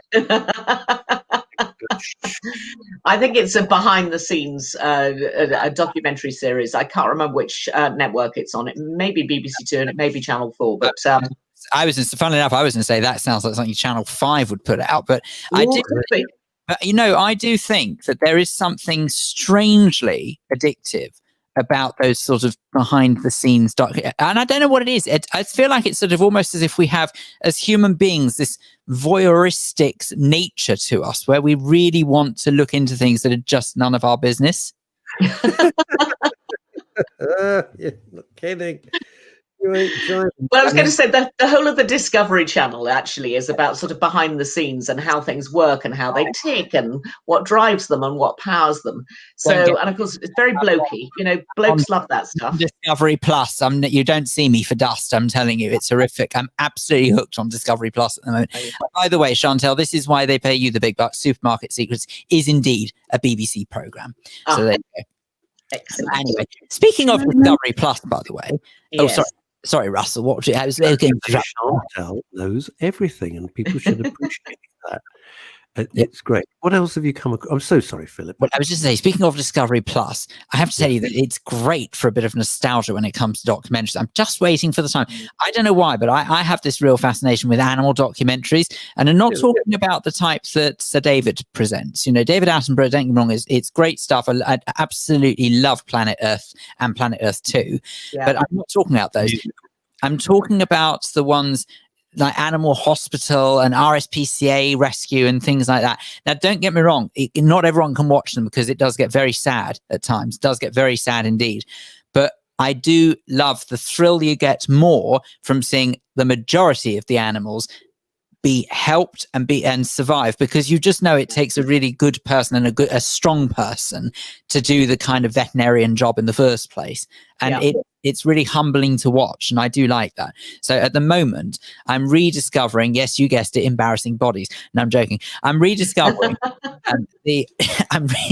I'm rediscovering a series called Bondi Vet, which, as the name suggests, is actually Australian, but they broadcast it on Discovery channels normally, and it's now available on Discovery Plus, and it is fabulous. I love it. Yeah, well, I have the next perfect program for you. It's as if you were reading my notes, and hopefully you can't see them from where you are. But actually, I spent 2 evenings this week watching Winter Watch on BBC Two. Winter Watch it came out of Spring Watch, which started, I think, in 2005. Winter Watch came a little bit later, about 8 or 9 years ago. And they put it on rather bizarrely. Yeah, just for a week a year, and it is absolutely fascinating. I think it's very good for one's mental health because it immediately takes you out of the place that you're in. And not only do they have lots of, the live feed itself at night is wonderful, but there's a live feed running 24 hours with 4 different cameras on at the moment that come from the New Forest. And they're just pointed at things like bird feeders or just a tree branch. And it is absolutely wonderful to watch the wildlife just, au nature, as it were. It's really, really well done by the BBC. It's the sort of thing that only public broadcasting companies can do. They plough an awful lot of money into things like this. Chris Packham is a wonderful presenter. And if you never saw his documentary about how he suffers from Asperger's, you should absolutely look it up. Again, it's an illness that he has lived with all his life. But he talked about it wonderfully in a documentary he made about 3 years ago, which is now on YouTube. So look that up. But Chris is a wonderful naturalist. I worked with him on a couple of shows many years ago. I liked him enormously. And his love of the animal kingdom is just fabulous. And it's just a beautiful thing to watch and completely transports you to another place. Cheers you up, no end. I think that's quite why I liked. You remember the series The Durrells, which was on ITV. Yeah, Durrells. It's that animal element just does something to the mental health. I don't know what it is though. It's really strange, but it's amazing. Sen Monroe says you'll get some wildlife at Lidl. Apparently. Please don't encourage him, Shantas. Please. Andy Lucas. I liked his Tipex joke. I was actually laughing to Phil's Tipex joke because I haven't heard it before, and I've heard most jokes before. I do have to. I'm afraid I can't take complete credit for it. That's a Tim Vine joke, but even so, it is very amusing all the same. But anyway, so it's a bit like the joke about the book about superglue. Couldn't put it down. Anyway, Lucas says have you seen? Thank you. Have you seen, again, I can't take credit. It's Andy Lucas says, have you seen the pet grooming program? He's talking about Pooch Perfect on the BBC. Everybody's talking about Pooch Perfect. I haven't seen it. I know it's just been sold to America. So it's been picked up. Rebel Wilson is going to be fronting it in the American version. Rebel Wilson is a comedy actress. A lot of people will know who she is. Allegedly. Yeah. She was in Bridesmaids and all sorts of fun American sort of frothy comedies. But she is going to be doing the American version. I haven't seen it, so I'm not going to comment on it. But you have? Tell us about it. It's fronted by Sheridan Smith, who, oddly enough, does a good job because she's just arsing around, to be honest with you, and she's not being too much. And now let's go over to she's kind of pretty relaxed and chilled about the whole thing. Here's the deal: you've got 2 experts. It's camp off the scale of camp. It just is, and they bring in these dogs, and then the groomers have to groom them. So there's several strands which you, as the expert in this thing, if you were writing the document, would say, well, here's my précis of it, and here's the USPs. One is, and it's different groomers every week, and you go through to the next round, right? That might be, and they just look freaking bizarre. Forget the dogs, the groomers are like, geez, if you open the door to the grooming shop and coming near Ebony the mini schnauzer, I'd say, I'm so sorry, I just remembered I got an appointment with the dentist. And then they come up with the various grooms, and it's against the clock, and it's like MasterChef. You would get the whole thing. It's like MasterChef, scissors down, and all this nonsense. And I have to say, what they did to the dogs, I think it was yesterday, was a shocker. Oh no! Is it a bit like sort of RuPaul's drag show for dogs? Is that the idea? But it's not meant to be. But some of the designs, you think, what the hell were you thinking? It's not topiary with a hedge. I tell you what they did last night. They took dogs, which are all big fur dogs, and they put swirls into them. Imagine swirls like a slinky. So when it was finished, you had fur, nothing, fur. So it looked like you had swirls going down their butt. Oh my God, why? Extraordinary. I was asking that. I was yelling. I was yelling at the television on my own. Terrible. I don't think anyone's actually really stopped to think about what that does to the dog's mental health. How the hell do you think they're going to do when they? Some people have complained, Phil. I know you're saying it kind of lightly. Some people have said, "What the hell's this doing to the dogs? I won't watch it." But it's a clever show. It looks like it cost about 3 and 6, but it does the job. You see the grooming, you see a bit of artistry. What is quite interesting from the two extraordinary judges, but one of them, if he doesn't go on a diet, he's not going to make series 2. I can tell you that now. Right, he's a heart attack. No, I'm not being rude. He's a heart attack waiting to happen. Slightly, but okay. Don't buy any green bananas. It's what they're looking for, and you're thinking, "Well, I've never thought of that." I don't know what they're saying, and that's quite interesting from behind the scenes for what the judges want.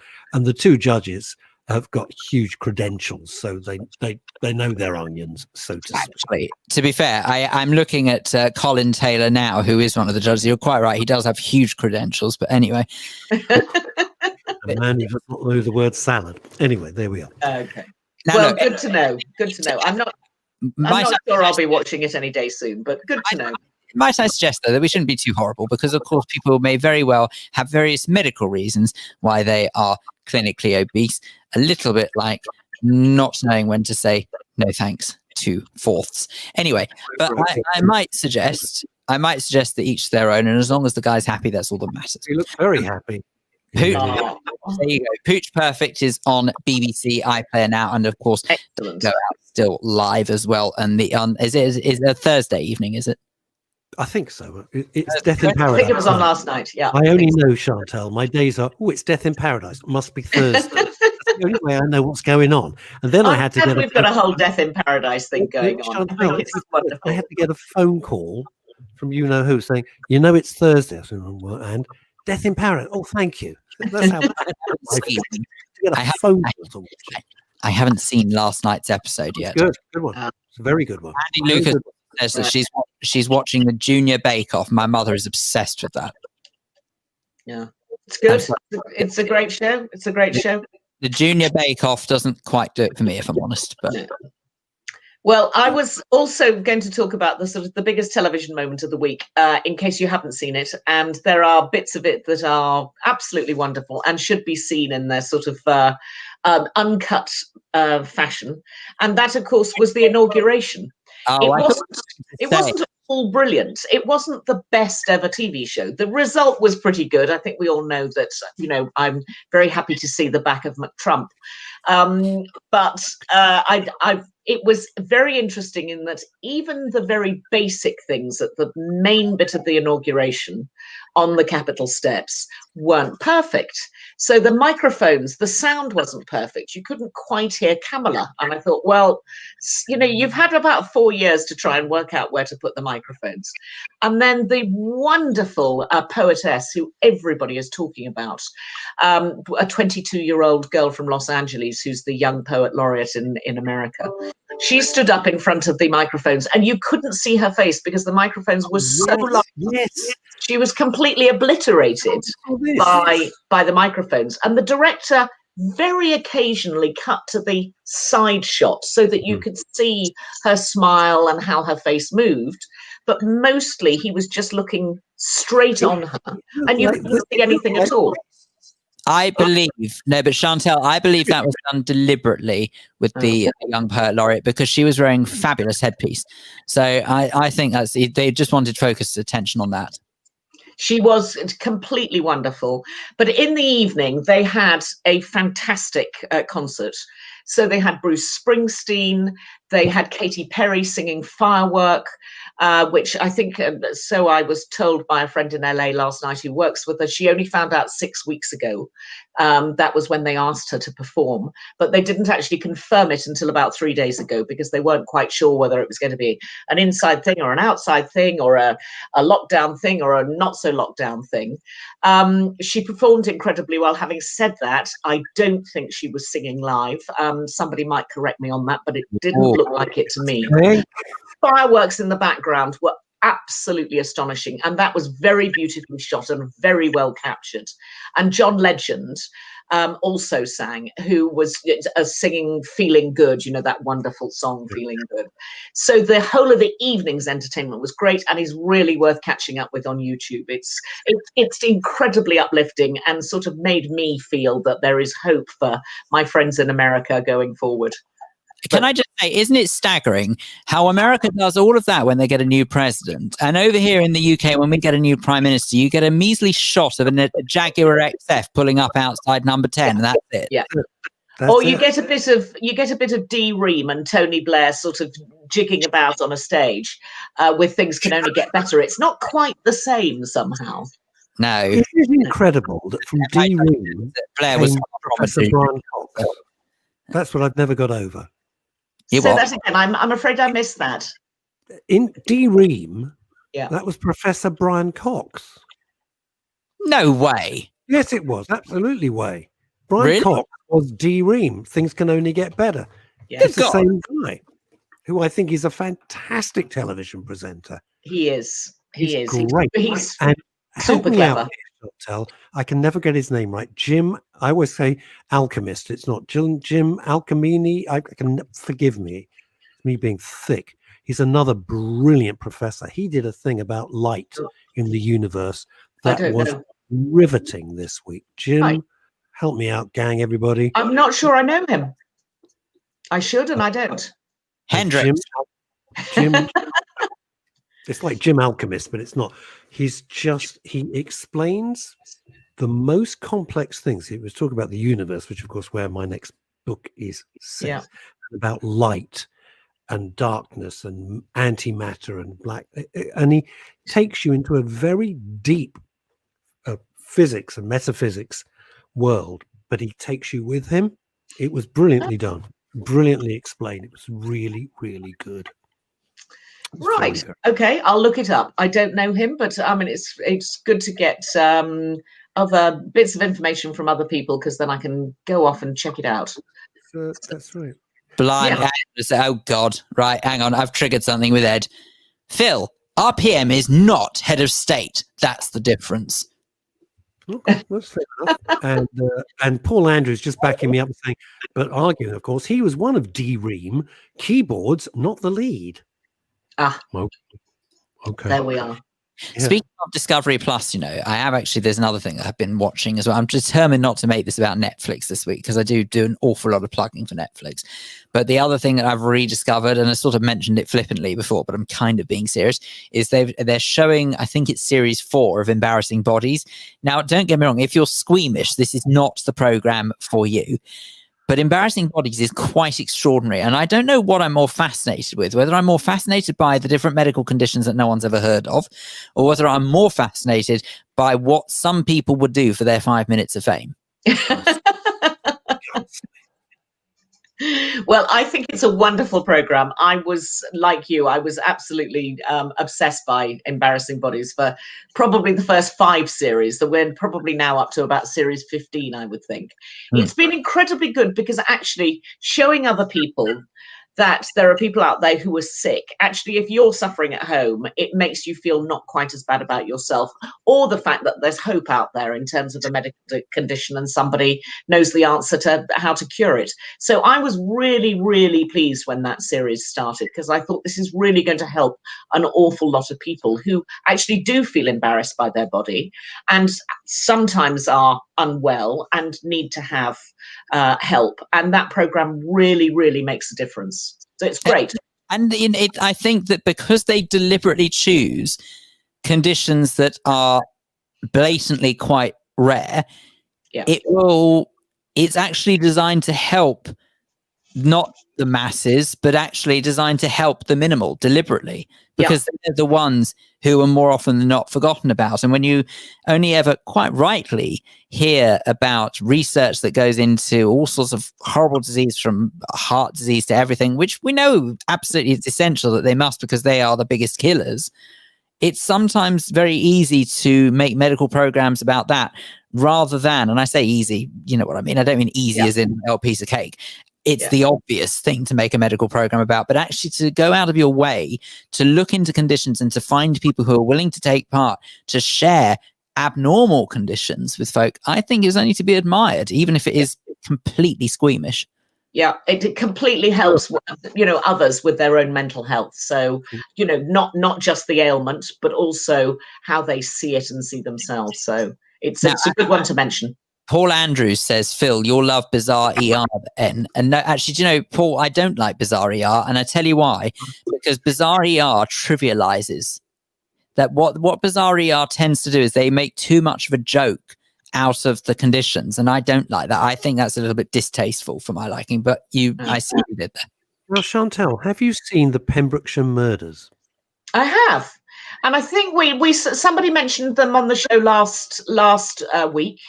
And we talked about it briefly. I mentioned Luke Evans, who's a lovely actor from Pontypridd, who's now a big actor in Hollywood, who stars as the copper going after. It's a cold case, and we talked about Keith Allen. Oh yes, we did. It's interesting. I binge watched all the episodes of Pembrokeshire Murders. Yeah. Brilliantly done, because there's no car chases, there's no, it was painstakingly done. And Luke Evans was remarkably good in it. And then may I recommend the documentary that followed it. And they interweave like Luke Evans and some of the other actors with the real people. And when I must be honest, Chantal, and you'll see where I'm coming from this. When I saw Luke Evans, I thought, oh, they've just picked him because he's really very handsome. Yeah. And then you see the guy who played Steve. Oh God, I can't remember I think Wilkinson, I think his name was, the policeman. Yeah. Did the work. You think, oh my God, it's Luke. It's Luke. He was a spit of him. Fascinating. It was really very good. And then I straight watched Dracula: The Untold Story, which starred Luke Evans, which is a great film. It's really very entertaining, and he's terrific in that as well. So he's a very accomplished fellow. Right. Good to know. Good to know. Well, I want to ask you this, Chantal, because you're right in the heart of it. Let's face it, you were CEO of BAFTA in LA. You've produced umpteen shows. You remember last week somebody came out and said you can only be only gay people should portray gay people, and we had a whole conversation about that. Luke Evans is gay. I'm not saying anything that's not true. I didn't know that. So there we are. He's out there. And yet, so that argument, see, this is what upsets me a little bit. He's a terrific actor. He's a very handsome fellow, but he's a terrific actor as well. And there he is with his son and everything else in the story. And I don't sit there thinking, wait a minute, they've got a gay actor playing a straight part. I don't care. He's a great actor. What difference? You see, that's my thing. What difference does it make? Yeah. I mean, you may remember that in the old days, people who were actors in Coronation Street and EastEnders and, the big solid soaps, they were not allowed under the terms of their contract to appear on chat shows or to do interviews. I never knew that. Simply wasn't allowed because ITV and BBC wanted to completely preserve this image of, Bet the Landlady as Bet the Landlady. They didn't want to know about Vera Duckworth. They didn't want the audience to know about Vera Duckworth. It was completely banned. And actually, this obsession with celebrities, behind the scenes and who they really are, it's relatively new. I mean, it's probably, I know Through the Keyhole is now 30 years old, but that was really one of the first occasions where you would see a celebrity at home and that you would get some idea of who that actual person was, as opposed to just, Bet Lynch the landlady or whatever. I'm saying this, but we're rapidly running out of time. We're running out. Got any quick fire suggestions for us? Very quick fire. I mentioned Netflix very quickly. There's something called Lupin or Lupin, if you are of the French persuasion. It's a 5-parter. It's a crime drama about a master of disguise, a gentleman thief. It's very well done, worth watching. It's on Netflix, 5 parts only. That's worth watching. And if you want something to completely stretch your brain, Amazon Prime, which is growing very, very fast at the moment, and faster than Netflix. You need to watch a documentary called People You May Know. It is extraordinary and terrifying, and it is about the sort of the conflation of the Republicans in America with the Christian church, with what is happening in politics and what is happening in Israel. It's completely extraordinary, and it all starts with Cambridge Analytica. It's a fascinating documentary and worth watching. And very quickly, just in Under the Wire, I'm obsessed with The Chase and also Beat the Chasers. And I watched last night and was writing to The Chasers as well. Chasers Road Trip. It's really, really, no. It's really, really good. I can't wait. I've got to catch up with that. I love the thought of that. Because Anne Hegarty is autistic, and she was speaking about it, and she's very different off when she's not portraying the governess. And I wrote and congratulated her last night. She replied straight away. Good for you. It's a really good watch. Good. It's really good. Excellent. Lots to watch this weekend. Thank you, Chantal. Thank you. Great so pleasure. much. Good seeing you. See you next week, guys. Bye-bye. Thank you so much. Appreciate it. Ah, She there must. we go. She's just great. I'm just so pleased that Chantal agrees to come back week in, week out. We get her off despite our best. Miracle. Do write to her and thank her, because we never ever take it for granted. Because although we muck about, she's very, very senior. So, and we're very lucky to have her. So I think that's like, we're lucky to have all our guests as well. We certainly are. We're very lucky to say thank you to Zoe Clues. You were fantastic earlier on. Thank you very much indeed. As was Sophie Eden. So of course, Great. thank you to Sophie. And of course, we mustn't forget to say thank you as well for your comments and joining in. You know, for what I know that we say it, it sounds so corny, but it is so true. This program would kind of be nothing without you. So just thank you. We do appreciate your comments. Isn't it interesting? It's men's radio station. All our guests were female, because that tells people who try to knock us, shut up. It's just the way we roll. Let's do it on Monday again, shall we, at midday. See you then. Have a good weekend, everyone. Bye-bye.